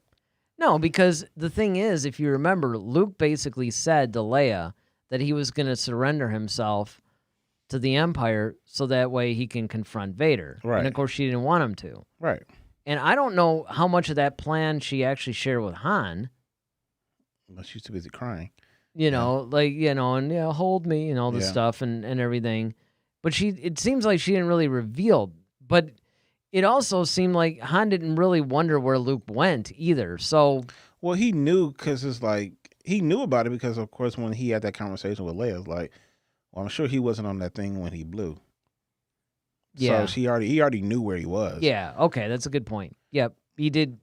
He knew where he was. Yeah, but like how much he was privy to the whole plan, I don't know. Yeah, well, exactly. Like who knows what it was kind of like. Oh, he went to sneak onto the Death Star, see if he can. You know, who knows? He's going to go. Basically, he's going to go confront But Vader. The point is that even if she told him like the absolute truth and all this stuff, I don't know if she necessarily disclosed that Vader was her father. It's like, yeah, we're gonna leave that little part out. Well, I mean, she did eventually. He knew. Eventually. Yeah, we don't know when. Yeah. Well, we do in the sense of Bloodline. Actually, was one of the times that I know that's when it came out to everybody. I think that in the beginning of Bloodline, again, it's been a while since I've read it, but I think that she told Han either in that novel or was in some other thing, but he kind of knew about it. But the whole idea was they were just trying to keep that in house. Yeah. Yeah. You know, let's just not maybe tell everybody about it. Mm-hmm. But the thing that I find interesting, though, is that even if she had disclosed, okay, this is where he was going or whatever, nobody else seemed to know about it. Well, yeah. I mean, it wasn't for them to know really yet. You know, the general rebel forces didn't know that this is the plan, that Luke was going to go and infiltrate and all this. And that's what's interesting, though, is that later on, they did basically say somehow there were people that seemed to know that he did defeat the Emperor and Vader. Or at the very least, Vader, so... Yeah, I mean, I think they eventually, you know... Well, they probably found out, too, when he's... You know, that funeral pyre that he did at the end of Return of the Jedi. Well, I mean, they didn't see that. Which I actually use. I found that there was, you know how, like, you can have the little fireplace thing? Don't tell me you use that on, like, your TV as a fireplace. Yeah. Somebody on YouTube actually had Darth Vader a Yule log or something. It was, like, during the holiday season, so at work, on, you know, a big screen. I just had Vader continuously burning all day. It's kind of like the fireplace. Flesh is burning. And people were walking by and like, and a lot of people didn't even notice that what it was. Yes, totally like that whole Christmas thing we used to do. You know, walking around in women's underwear, the whole Bob Rivers and Twisted Christmas thing. Yeah, yeah, yeah. But I mean, I just think that, you know, I don't think they even, because like I say, I think he did that funeral pyre like away from everybody. Well, that's what it seems like. Yeah. But I don't know. It just seems like if Luke is landing a shuttle, it's like, again, these are the little things that, I mean, they're stupid, but fans like me think about these kind of things every once in a while. I don't dwell on them, but it does occur to me, like, did he land the shuttle and everybody kind of saw and he pops out Vader's body and says, hey, guys, I'm going to go burn this real quick, you know? I'll be back. I mean... It's kind of like how much of this stuff, or did he land off somewhere? I think, and then walk back or something. yeah, I I think he kind of figured out where everybody was. He kind of did, the ceremony or whatnot out of respect, and then because then that's why you see him like walking up, at the very Yeah, end. yeah, like he's that's walking true. up, joining. Everybody's already partying, so they're like, "Oh, Luke, hey, good, where the heck you been? Oh, I had to take care of something." Yeah. So, Had a couple of burning tasks I had to. so I think that's just kind of what happened. But I think the more like, okay, after time goes on, like when people are talking about like, man, it's like, do you think the Emperor and Vader got to? Because they got to ask that question, because it's like, okay, well, we blew up the Death Star, but we haven't heard from Vader or the Emperor yet. Do you think they got another one? Do you think? And Luke was like, no, they're gone. Yeah, they're gone. How do you know? I'll tell you. You know what I'm saying? Like, and that's probably how things happen. It's like 3BO, cue the sound effects real quick. I got Yeah. this story to tell y'all. So I just think, honestly, like over time, eventually they might have found out that like, oh, okay, not only Luke, did this, and this is part of the culmination of his training or something like that. But I think that when we start, looking at the Mandalorian, though, like people kind of are, of course, are going to wonder, okay, where the heck is Luke? But see, I think like I said, doing this 5-year plan or this 5-year time span, at this point, he has to find purpose now. It's like, okay, his whole purpose was to become a Jedi so he can defeat Vader. Well, now that that's done, what's next for him? Leia's already got this whole political thing. That's been her thing. Well, so that's Luke why has it had would to, like, his thing is like, okay, well, this is a new life for me as a Jedi.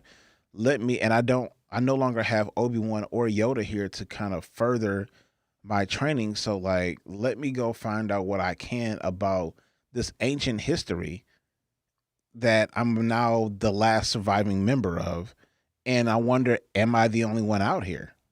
And so that's probably what he's doing around this time period of the Mandalorian, is really just trying to figure out like, okay, well, what's my next steps in this world, this new world that I'm in? Leia's got this whole thing, as far as the politics in rebuilding that, and I'll help her out if she needs anything. But yeah, my mom, I got to figure out me. Yeah, but see, here's the thing that I'm wondering, though, and this is why, again, I don't necessarily need a Luke Skywalker cameo in The Mandalorian. I wouldn't necessarily be terribly upset if they had one, but at the same time, I don't necessarily think that they need it from a storytelling perspective. But what I would like to see is somebody mention, either directly or indirectly, things that would give us context as far as what Luke is doing. Because, yes, and the other thing, too, is like, it would be good to consult some of the canon books and comics to see what is Luke doing within that first 5 years. I mean, I'm sure they're out there. But what's he doing? You know what I mean? It's like, it would just be nice to know definitively what is Luke doing during this time period. Sure. Again, I don't think it's 1,000% necessary to necessarily establish that, but I think it does actually enhance the canon as a whole. Like, The Mandalorian doesn't need it as a series, but I think that because you're dealing with this interconnected canon stories, I think it just enriches everything if we know, okay, at this point, this is what Luke is doing. It doesn't have to be like some crazy detail, just a little bit of an idea of, yeah, this is what Luke Skywalker is doing. Got you. But, I mean, is there anything else in the trailer that you think, that maybe jumped out at you? No, I mean, What about the absence of any of the characters? well, I mean, I kind of figured they still weren't gonna show us that yet. I think they're still waiting. Like, we know that they're rumored, and we know that they're going to be there, but we just don't know. And I think that's the reason why we don't know. Because, like, even Giancarlo Esposito, you know what I'm saying? He's like, there's going to be some duels. So it's just kind of like, well, that automatically tells you, especially he has a darksaber. So it's like, all right. That kind of just gleans like, okay, they're probably trying to keep that, Honestly, away. I really don't want to see Ahsoka or Boba Fett in a trailer. Yeah, I mean, like I I said, think it would just have a greater impact to see them in the episode that they're in. yeah, exactly. I think like the anticipation of it. It's like, okay, is it gonna be this one? Is it gonna be that one? When are they coming, and how are they coming? Yeah, I just think that it'd just be a much greater anticipation. Yeah. But, as always, we turn it over to you guys. Whether you're chatting with us live or whether you're watching the rebroadcast, definitely let us know what you guys are thinking as far as, what did you actually like about the trailer, first of all? Secondly, what did you either not like, or what would you have liked to have seen in the trailer that maybe you didn't get to see?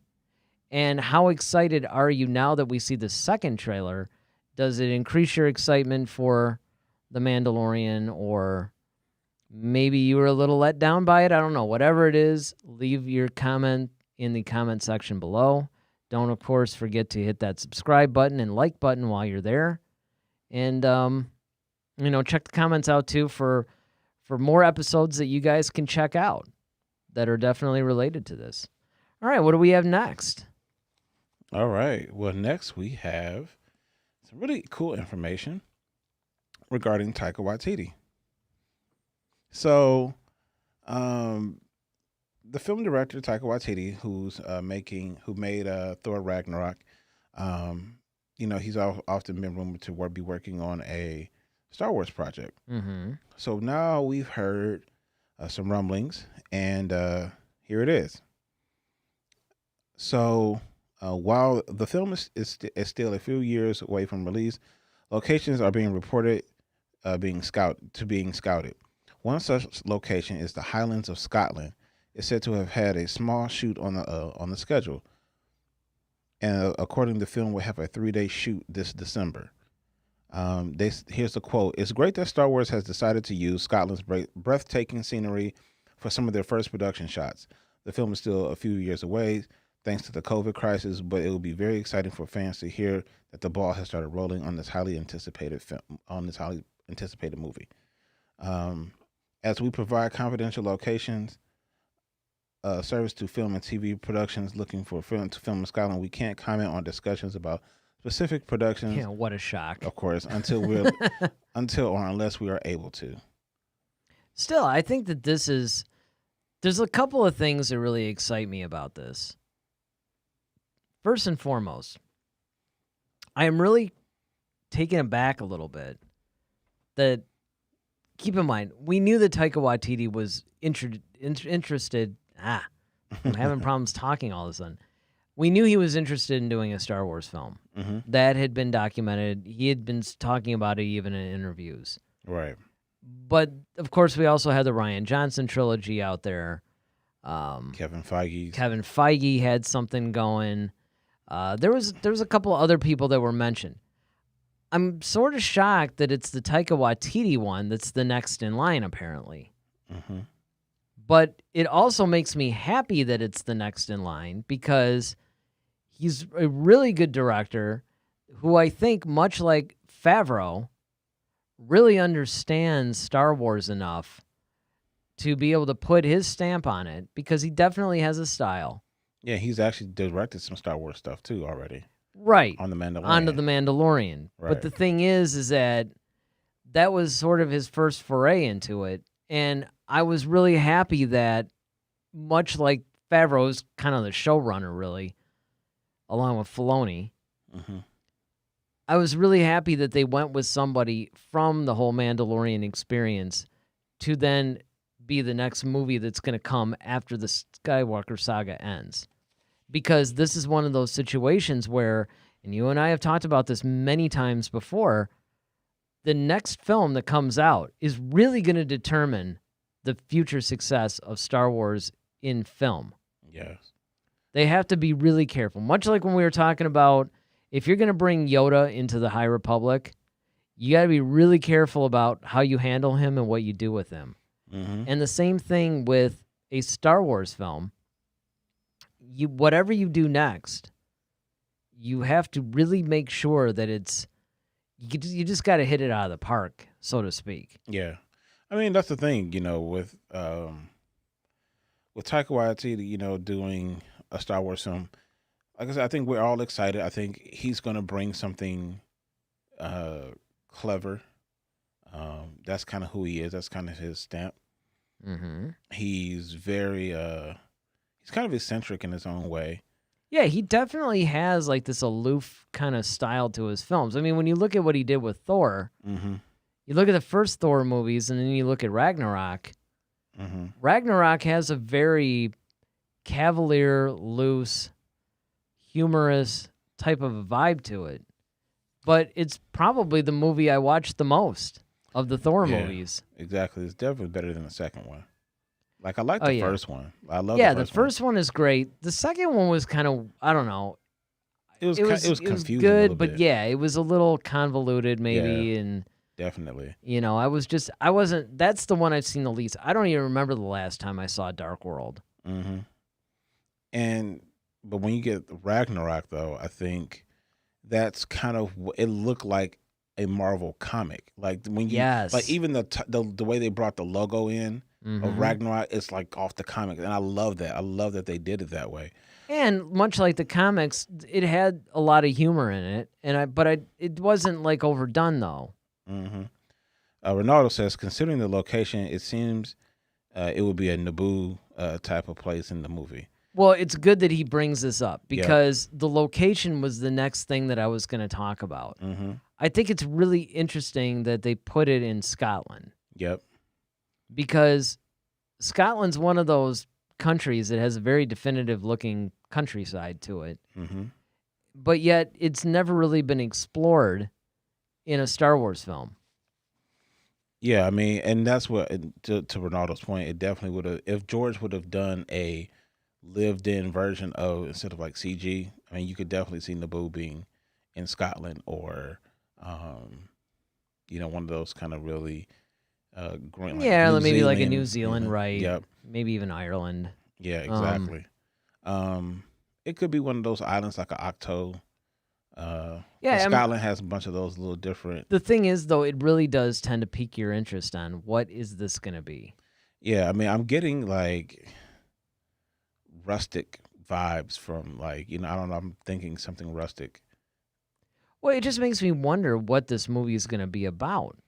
One of the things that I have been saying for a while was they have this somewhat aggressive, even after COVID, because remember, all the COVID thing did was just push everything up a year, but still, okay, so now we get it in a couple of years instead of like next year. Right. Well, 2 years from now, because actually 2022 was when we were originally supposed to get it. Now it's going to be 2023, but still they had like, okay, now it's 23, 25, and 27. So this is somewhat of an aggressive schedule. And obviously, I don't see these movies not being related to each other. I don't think that they're going to be doing standalone films. I could be wrong, though. It could be like, okay, you get Rogue One-ish type of thing in 23, and then a Solo type of thing in 25. I mean, that could happen. But for some reason, if it's not an actual trilogy, I think in some way it relates. Maybe it's a High Republic-ish type of thing. That's what I was going with. I was thinking like that High Republic vibe. I'm thinking, well, maybe something in between High Republic and Phantom Menace. So like maybe 150 years before.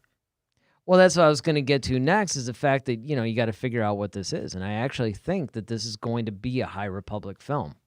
I think that's one of the reasons why they're introducing the High Republic so aggressively. Exactly. So now that you have the books, you have the content. So now the books kind of support the film or lead into the film. Yeah. Yeah, I agree. And I think that it would make sense if you're going to do a film series now, something that's after the whole Skywalker saga. The High Republic makes sense. The Old Republic would have made sense to me if it was still Benioff and Weiss doing it, and there were things that they did. There were seeds that they planted. When they put the Darth Revan statue in Rise of Skywalker, when they were alluding to some Old Republic-ish type of things.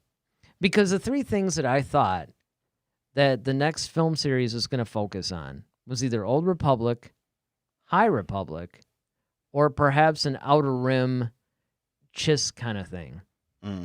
Like a Ezra. Yeah, and Thrawn maybe Thrawn. out there in the Outer Rim. Maybe the Grisk is attacking the Chiss, and maybe they even go back a little bit further when Palpatine was hearing these dark voices or forces or whatever calling to him from the Outer Rim. Maybe explore some of that, but something to do with the Outer Rim or the unknown region. Because there was a little bit of that even in the Aftermath trilogy as well, with Palpatine and his backup plan. So those are really the three areas that I was thinking, like, okay, this is where it looks like they're going to go with it. By filming in Scotland, that somewhat tells me High Republic just by looking at all the artwork that they've released so far in the High Republic. It seems like Scotland kind of Fits that has that vibe. Yeah.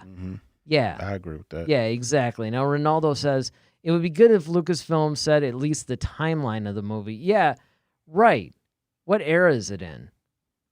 You know, you don't have to tell us a title or a plot or anything. That can come, in a year or two, or maybe you break it to us at Celebration. When they're not doing it in 21, right? It's 22 now. I could double check. Yeah, you can go ahead and double check. I'm pretty sure it's 2022. Ronaldo also says, but if it's High Republic, maybe they want to see how fans react to the books and comics first. If it's positive, they probably will reveal that it's High Republic. Well, here's the thing.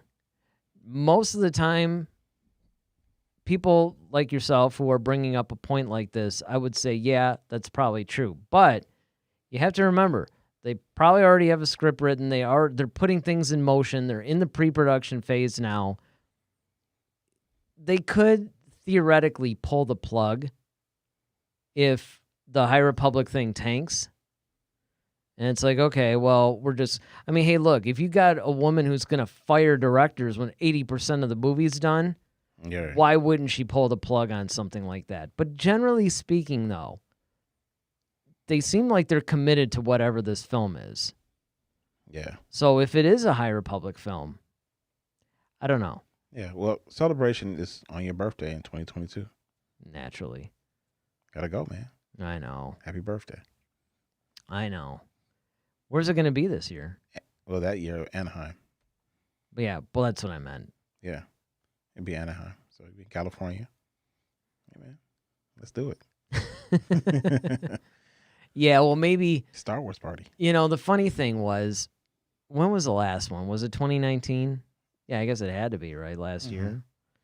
So, remember when I was trying to get us those press passes?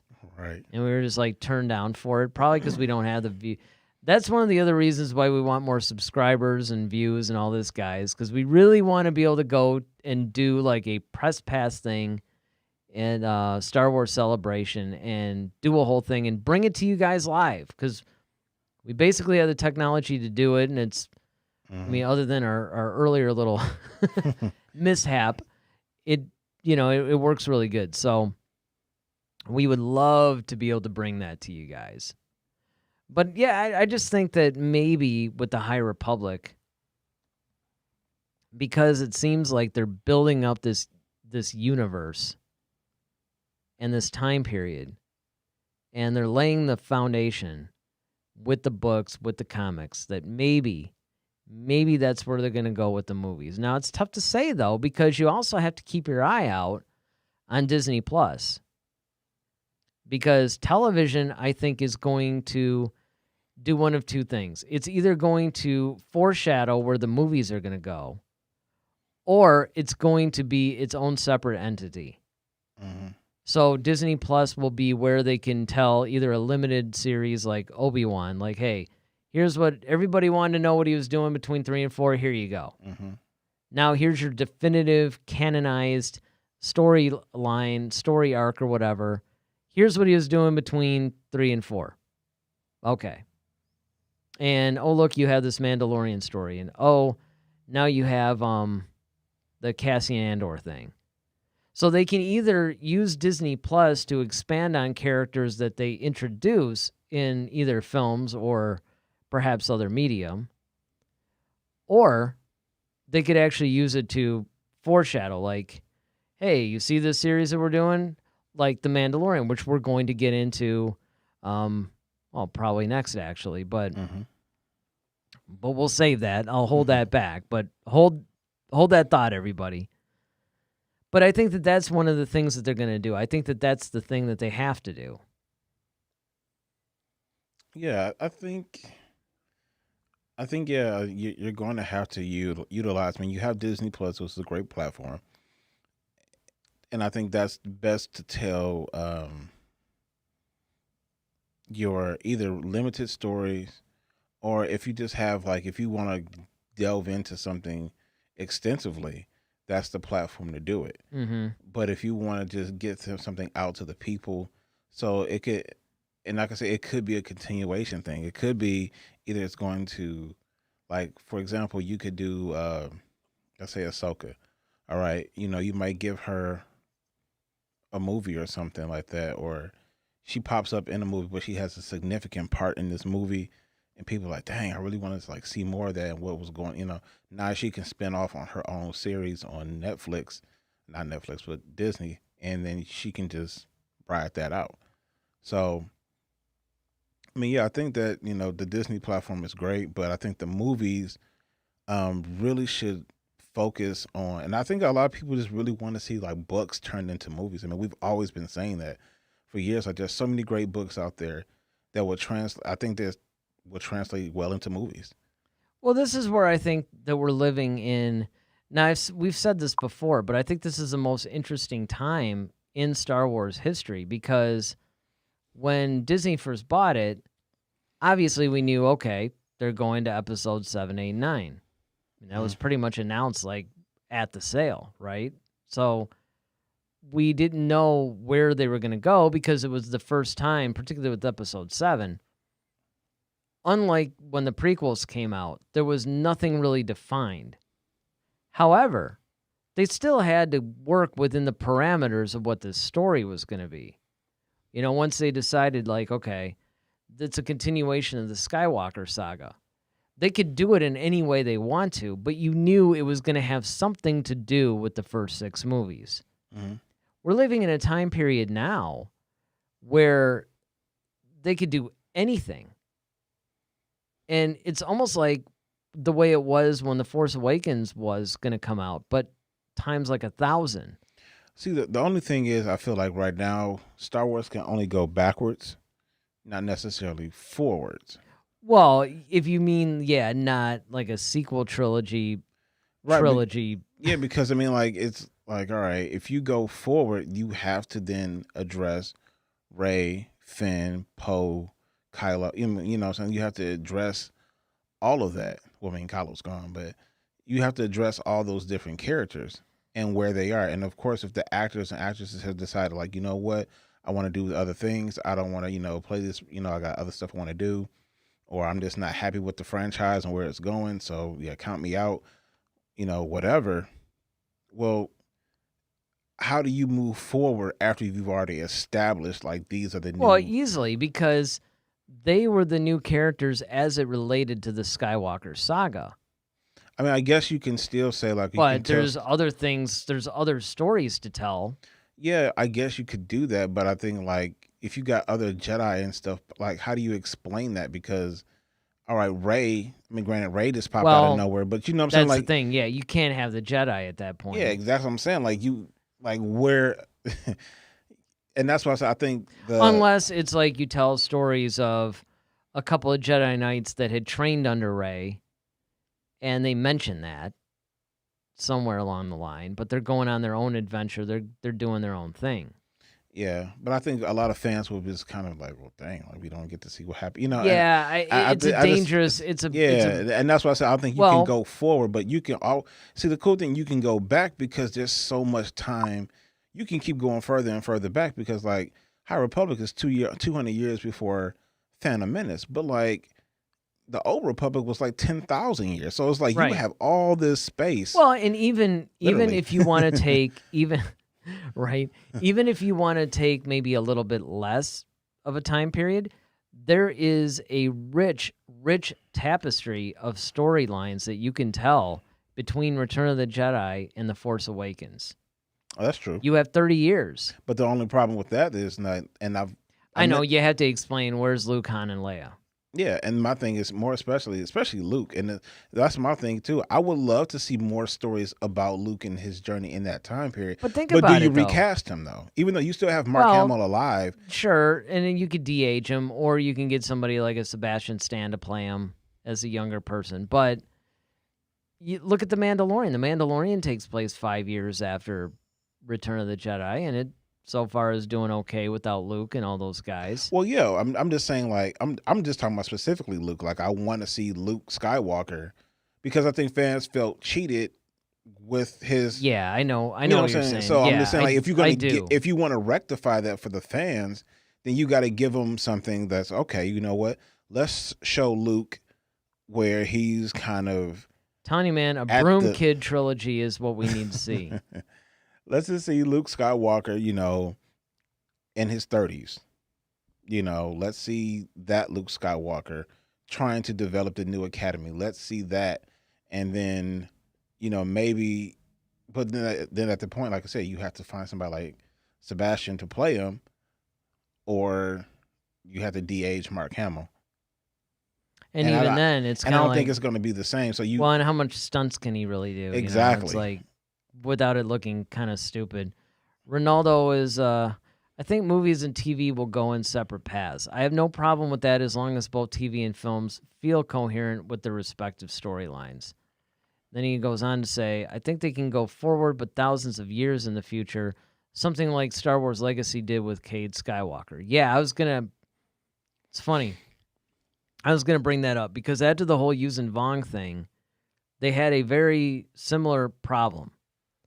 And that is that they told this crazy story that affected and in essence blew apart the ability to try to tell other stories with the original trilogy characters because they had such a defined end, in a sense, in this that you couldn't really tell stories with those characters without referencing all the events of the Yuuzhan Vong thing. So in other words, it somewhat lost its purity of storytelling. Now, what they ended up doing then was doing something that a lot of fans felt really angry about, actually.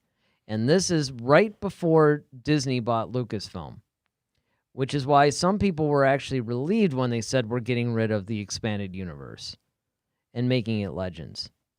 And again, much to my complete surprise, they still actually make brand new Legends books. I didn't know that. But what they did was they actually featured some of the they featured the Skywalker family like 1,000 years in the future. Like really great-great-great-great-great-grandson of Luke or something. So it was kind of like, here's what the Skywalker clan's doing like 1,000 years from now. Mm-hmm. And that felt a little bit cheap to a lot of people.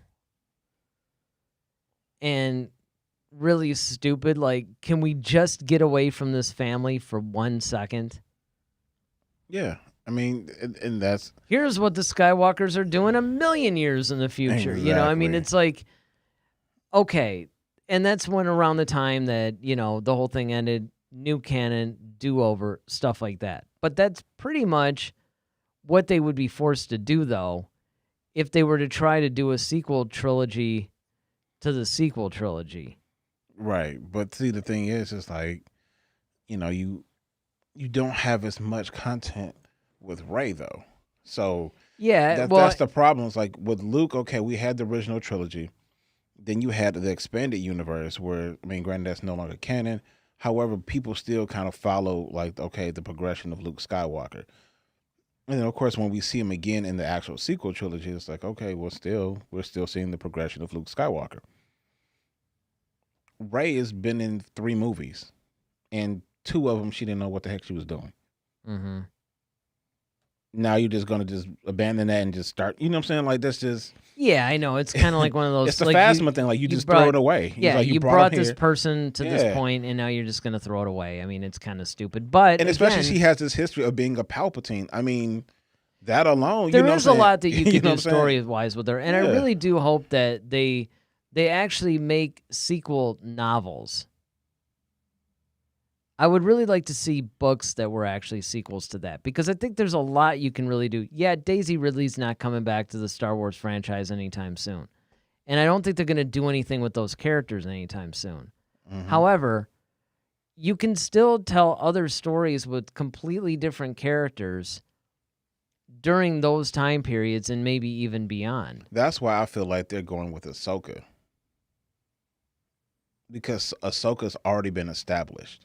And she's a common thread, and you can tell stories, and using her as almost a surrogate for Skywalker. Exactly. Yeah, I agree. I mean, I think that, but again, it's really going to be interesting because first of all, you have to still wonder, because we haven't had an update lately, is Rian Johnson's trilogy still a thing?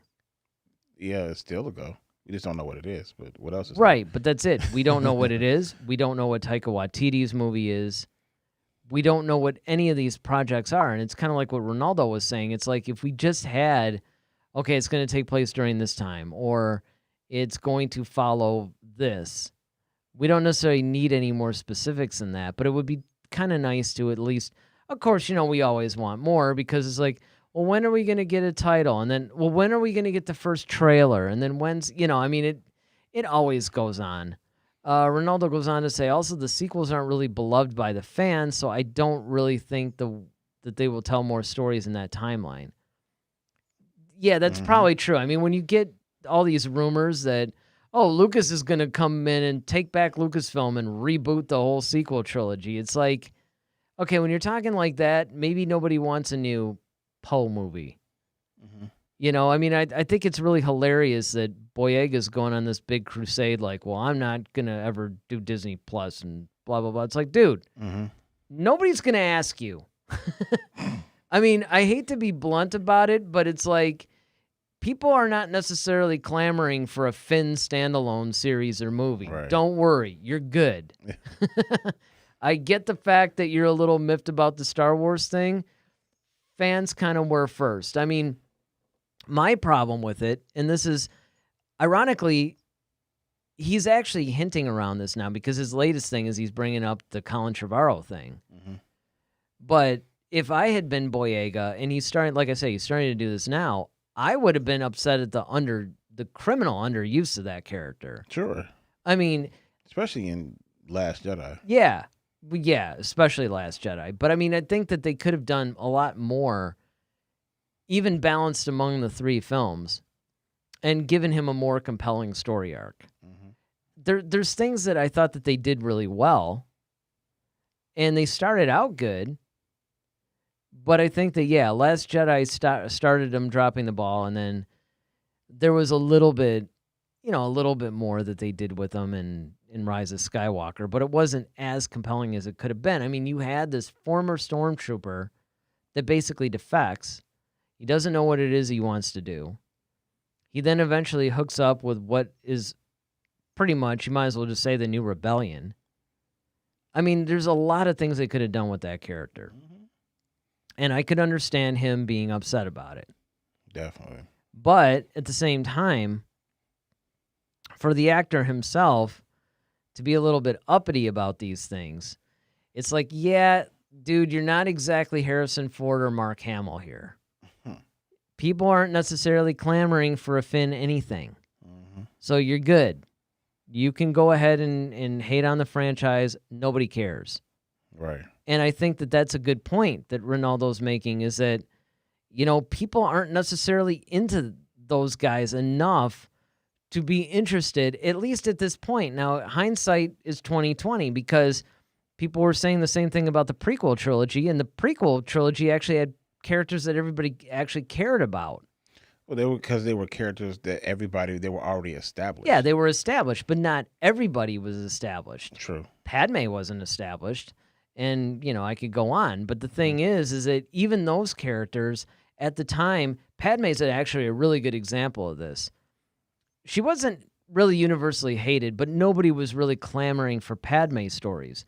Flash forward 10, 15, 20 years, now there's a bunch of crap being written about her. Entire books and trilogies now being dedicated to her because a new generation cares about this character. We could see that. Ronaldo. basically says, I don't think Rian Johnson will come back. On one part, excuse me, Lucasfilm doesn't want more controversies, and Rian had a really bad time. I think his movie was canceled. They just won't say it. I will say it was only a few months ago that Rian Johnson swears up and down this thing is still on. Mm-hmm. Now, it could be a very similar thing to what recently happened in AC/DC.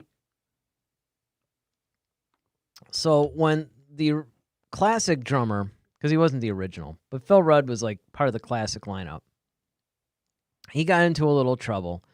There's been a couple of times where the session drummer guy, Chris Slade, comes in and fills in, and he's in the band. And he's actually played on some of their biggest albums.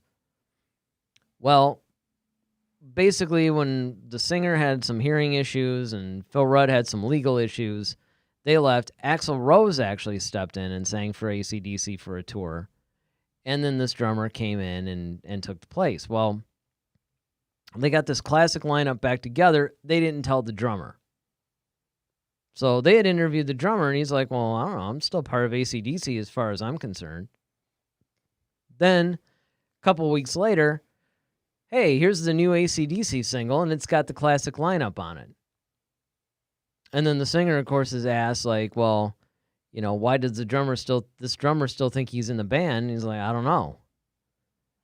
Surely he knows that, you know, like, okay, you know, thanks for your service, but when this guy is available, we're going to use the classic guy. And I think that a similar thing might be happening with Rian Johnson. It's like Rian Johnson still thinks there's a trilogy. Maybe there isn't. We shall see. So it's really going to be an interesting time. But what are you guys thinking about this whole Taika Waititi situation? Do you think that, first of all, what do you think his movie is going to be? Do you think it's going to be a High Republic movie like we seem to think? Do you think it's going to take place in some other era? Or focus on a different character? I mean, what are you guys thinking? Are you excited about it? Or do you wish that they had gone with a different director? You know, let us know in the comment section. All right, well, speaking of these TV series and movies and all this stuff, so now it's looking like maybe The Mandalorian can get a movie. Yeah, I mean that's the rumor mill. So there's been talks that Pedro Pascal will actually be in a Mandalorian movie. So less than a week after Pedro Pascal wrapped production on season 2 of The Mandalorian, the entire entertainment industry in much of the world effectively shut down. You know, of course, in the wake of COVID, and the series comes back on Disney Plus October 30th. Man, a week away. It's still hard to believe that we're right there now. I mean, all this speculation that we've had, all this stuff, it's kind of reminding me of the week before The Rise of Skywalker, where it's like, you know that pretty soon your speculation's going to come to an end. Now, of course, we're only going to get episode 1 or chapter 1. That's the difference. It's like, okay, 1/8 of the speculation will end because then we still have like 7 more episodes to get through. But we'll at least have the tone and we'll understand it. And you can bet we're going to be talking a lot about it. But this movie thing is really intriguing to me because, first of all, there was not too long ago here that we had rumors that he was out of the show. Yeah. You know, like he had left the show or something like that, and he was whining because he wasn't in the suit that much, and he supposedly was either stormed off the set or he was escorted off. It depends on who you ask. And you get all these rumors and all this craziness coming up, and then all of a sudden this came from Entertainment Weekly, right? Entertainment Weekly, and this is also from Variety. Okay, so did they just write about it, or did he give it I wonder who he gave an interview with, because I know I definitively read an actual interview with him. Well, this one is basically, you know, because of the hit success of the Mandalorian show, you know, Bob Iger, you know, was talking about like, you know, how, you know, things just jumped through the roof as far as ratings and things like that. And then, of course, Filoni and Favreau, you know, are doing such a masterful job with the show. They're trying to figure out, and this is what some people maybe have been thinking, that the Mandalorian movie may be done by Kevin Feige Oh, I see. because of the Why whole. not Favreau though? Well, I mean, Well, then again, it could be it could be just like a scheduling thing or a something. scheduling thing, or it could be a situation of like, okay, if Favreau is moving up in a different role, he might not have as much time, or he might be trying to do a couple of different projects. He might be moving up in a role where he may not be able to dedicate time to that.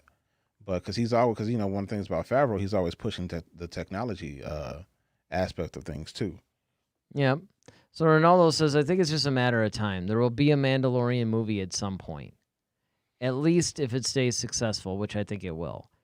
Yeah, I think that, and I think it's different from other things because a couple other noteworthy television series, 24, they had been threatening to have a movie of that. The comedy series Community, there's supposed to be a movie of that.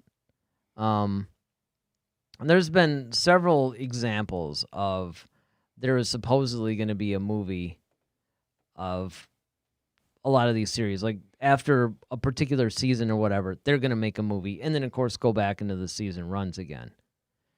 Now, that's what I'm thinking might happen here, but for real.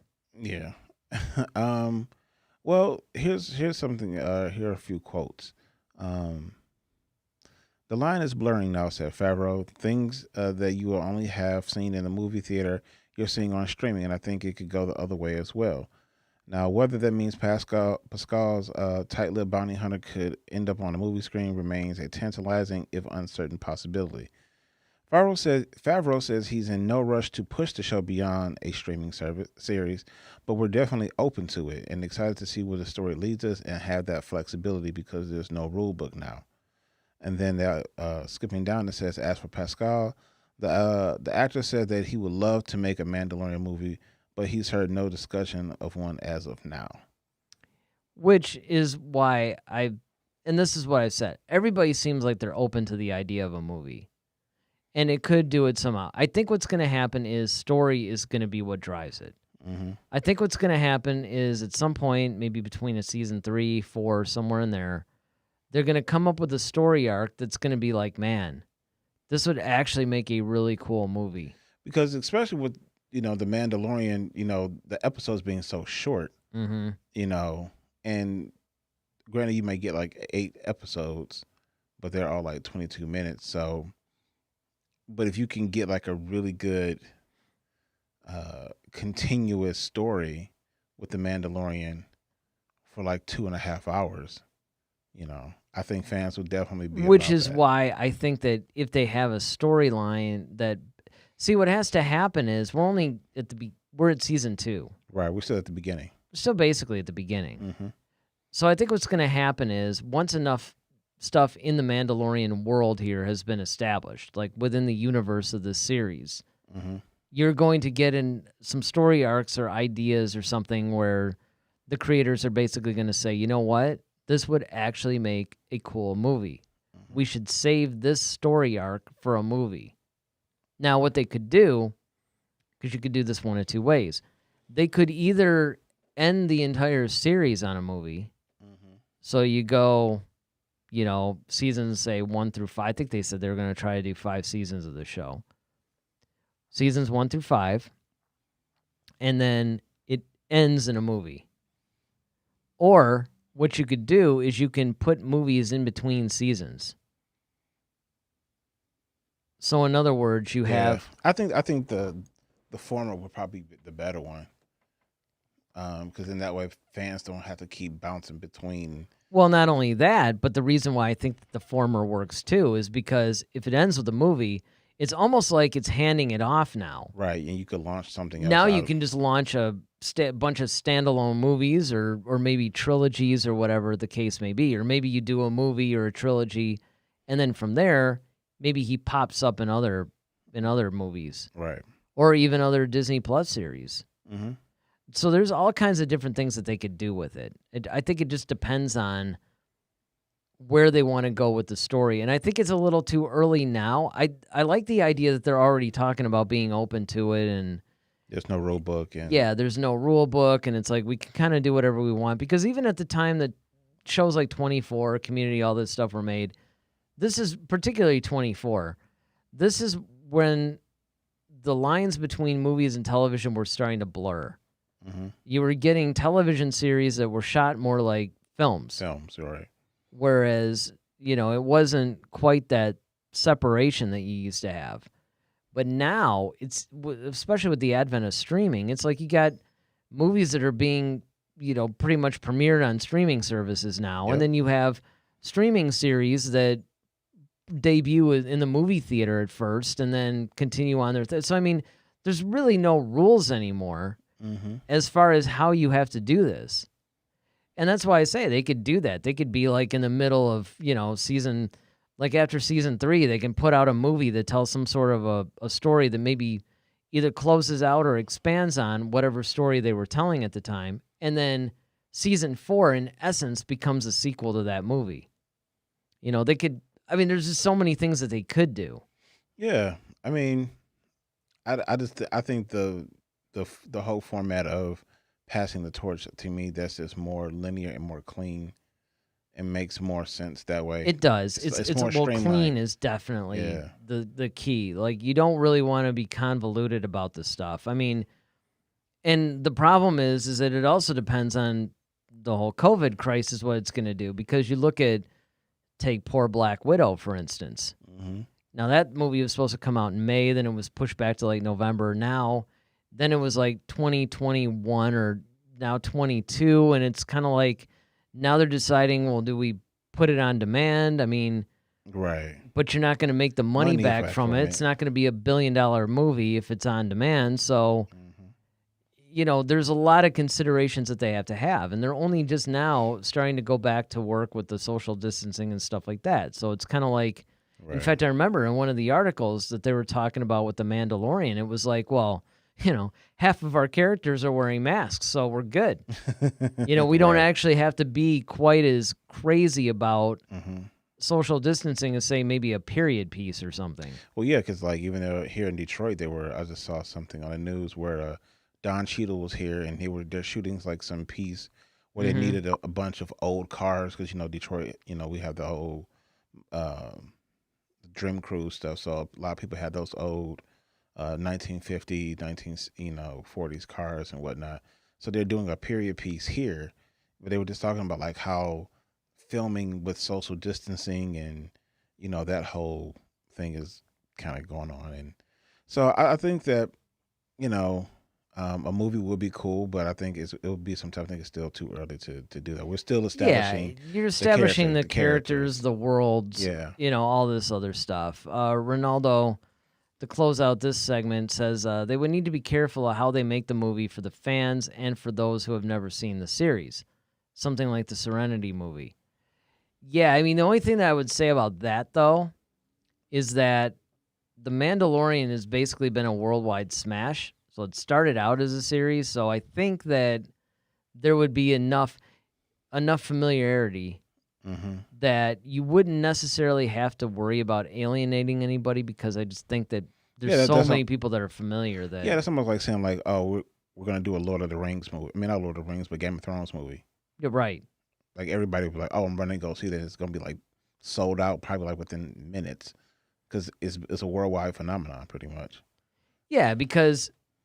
one of the things, and that's a really good point too, because if they make a Game of Thrones movie, they're not necessarily going to worry about alienating fans that have never seen Game of Thrones, because the whole reason why they're making the movie is for the fans of the series. Yeah, exactly. So if they make a Mandalorian movie, it's for the fans of the Mandalorian.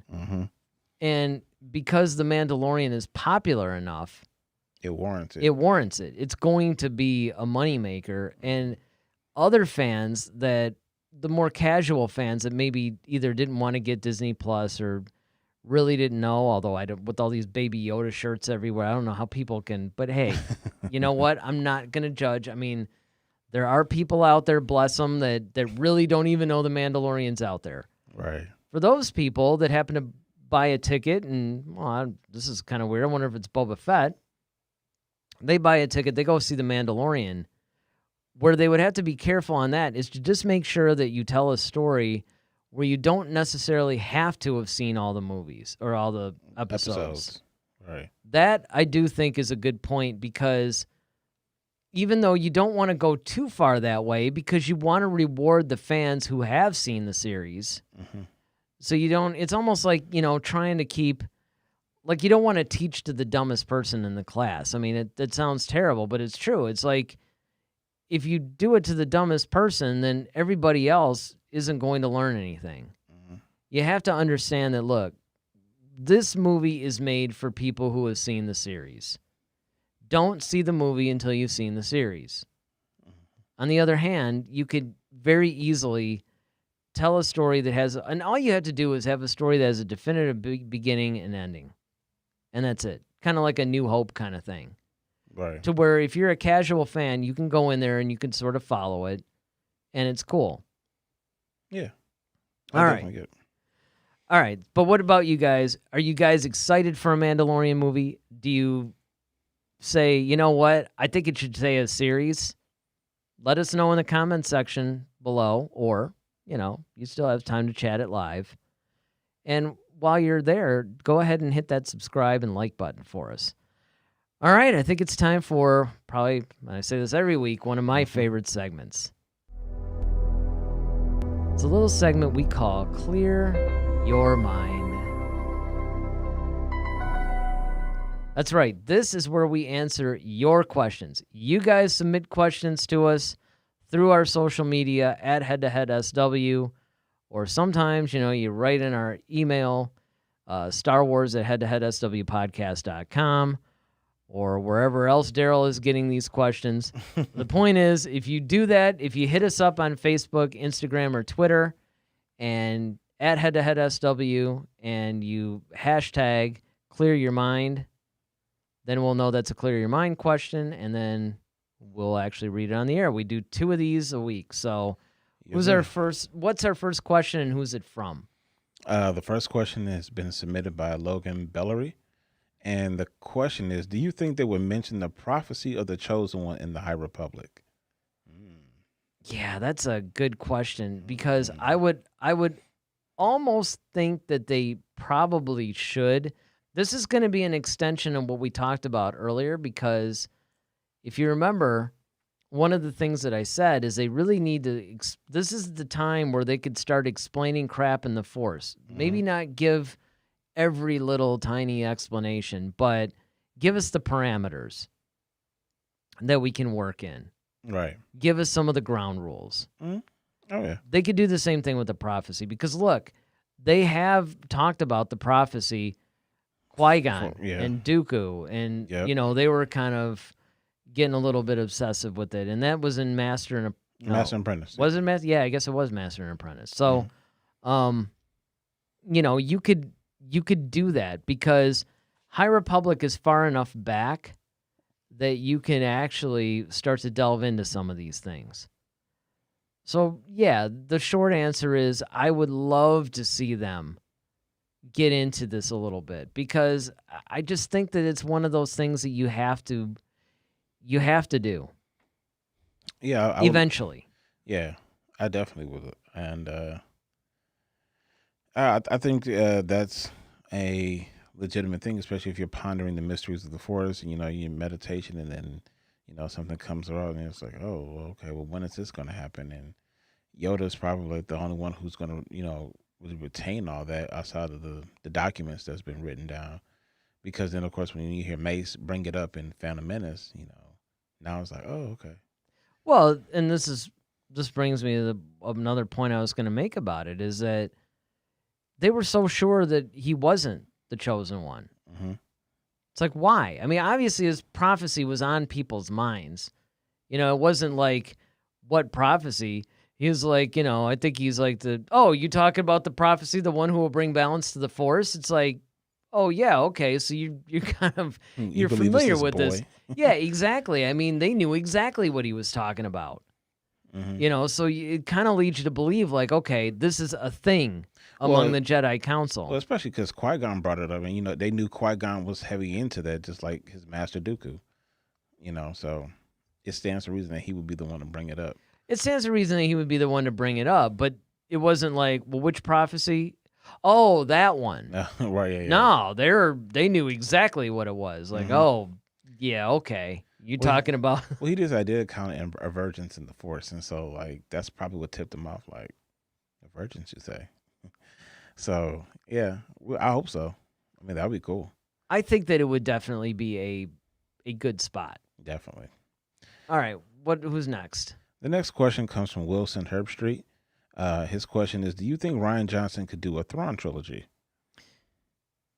Would you want? Yeah, see that. Therein lies the rub, man. It's like Rian Johnson, phenomenal actor, Knives Out, great thing. But see, once again, you're dealing with a very beloved character, and what he's already done, he's divided the Star Wars community in such a way.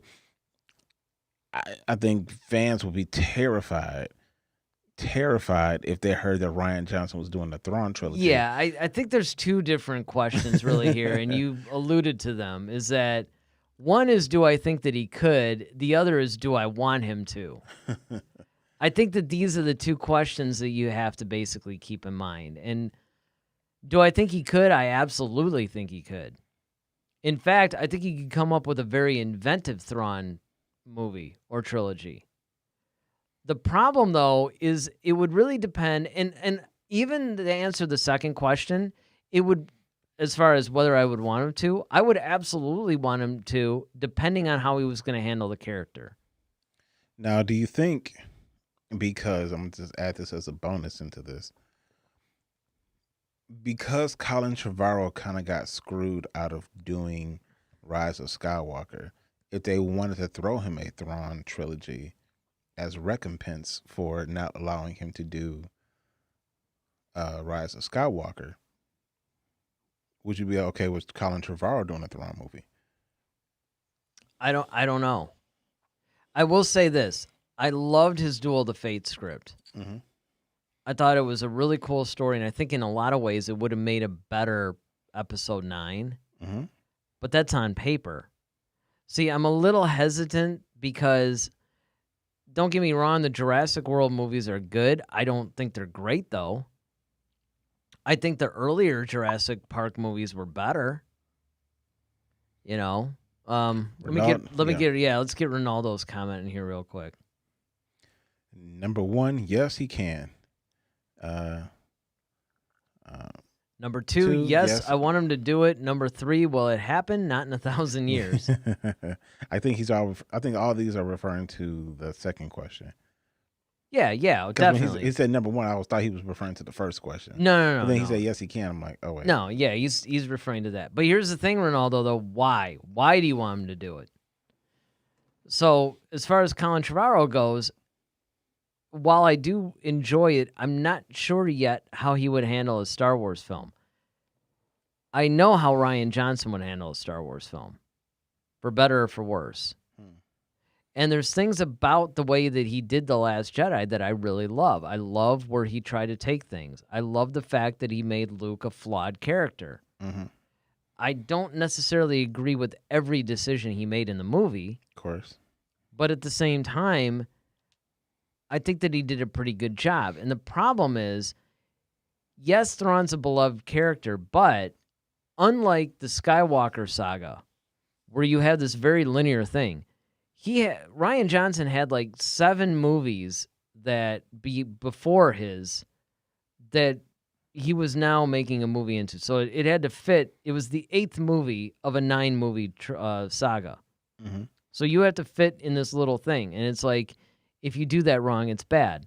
Now, it's true. If he handled Thrawn wrong, people would crucify the guy. But at the same time, I think that there's a greater chance that he can handle Thrawn, because Thrawn, even though he does have some backstories, he has a bunch of stuff, I don't know that he would necessarily make a bad decision based on what was there. Ronaldo says, I really like Ryan's view of Star Wars for the most part. I think he can give us original ideas. And yeah, that's going along with what I'm saying now is I think that his take on it, I think would be a really original, cool take. But what I would like to do, and I would say this, I would like Ryan Johnson to do it if he consulted with Timothy Zahn. To make sure. But now let's go into a different direction with this. If not Ryan Johnson, Then who? then who?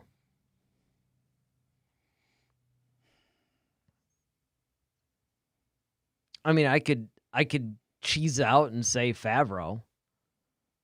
Well, yeah. You know, because he's handled some of the stuff.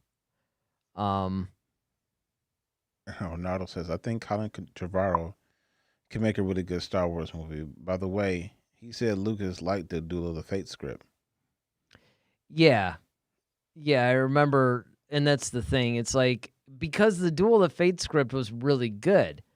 But again, a good script does not necessarily make a good movie. I mean, it's not necessarily, it's the execution of the movie. It's the, you know, and ultimately you do go through rewrites and things like that. So, you know, you had this one script, but that doesn't necessarily mean, because a lot of times what happens in movies is that you shoot a bunch of stuff and you realize in the editing room, like, crap, this isn't working. So I either have to reshoot something or I have to shoot something to connect this to this or whatever it is. And invariably you end up with a very different film. Not always, but most of the time. That's the reason why reshoots are built into like virtually every big budget movie. You have to. You know, everybody like freaks out. I remember when, you know, Rogue One came out, everybody was freaking out because there were all these reshoots. But he said, I think the Russo brothers would be a good fit for yeah, Star they Wars. would be. I agree. And actually, what's interesting about the Russo brothers, too, is that, you know, they had this one podcast that they do, and Mark Hamill was on it because they wanted to interview him about Empire Strikes Back, and it was great. And you could tell they were really fans of the saga. They would be a great fit for it. But for Thrawn, But yeah, I mean, I think Guy Ritchie could tell an interesting Thrawn story. I really like what he did with Sherlock Holmes for the first two films. I hear he's not coming back for Sherlock Holmes 3, but I think that he might actually handle the character somewhat good. There's a handful of people out there that I think could probably do a good job with it, but it's really it's really difficult because Thrawn is a particularly unique character in the Star Wars universe. and that's why I'm having trouble, like, really. You know, I mean, to lock in on somebody like that, you know, it's like it's tough. Like, I want somebody who kind of has like,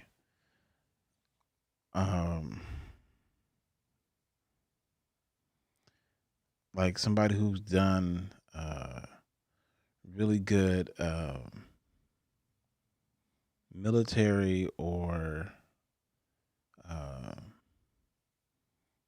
espionage, like Well, some of the guys that type. did, you know, like anybody that did who did all the Mission Impossible stuff? Yeah. I'm really bad at remembering directors. Yeah. But like I said, I think actually, you know what though? I would like the guy who took a stab, who did the prisoner episode on Mandalorian. It's the Nigerian director. Oh yeah, I can't pronounce his last name. I know. But I think he has a very, because you have to kind of make, because Thrawn is very kind of dark and calculating, and you kind of have to, but I think he has a eye for that type of stuff. Christopher Nolan. I don't know if he really understands Star Wars though. Yeah, that's the only the thing, problem. yeah. It's kind of like that's a tough one, man. I mean, because Thrawn is such a unique character, and he's somebody that you can't really mess up. I mean, that's one of the reasons why I would say that Rian Johnson would definitely be a candidate for it. It just depends on what he wanted to do. It would depend on what his ideas are. I think that would be my concern, actually. It's like, well, where do you want to go with this? Mhm. Like, I would probably grill him pretty heavily. Oh yeah. But I mean, there's so many good guys out there. Yeah, actually, Sam Mendes would be good. Ronaldo says, or Sam Mendes, who did 1917. Yeah, 1917 was just an absolutely stunning film. But again, yeah, Rick Famuyiwa. Yeah. I think he has a I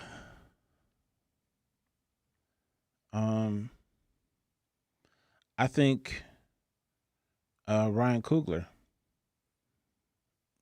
could do a good Thrawn.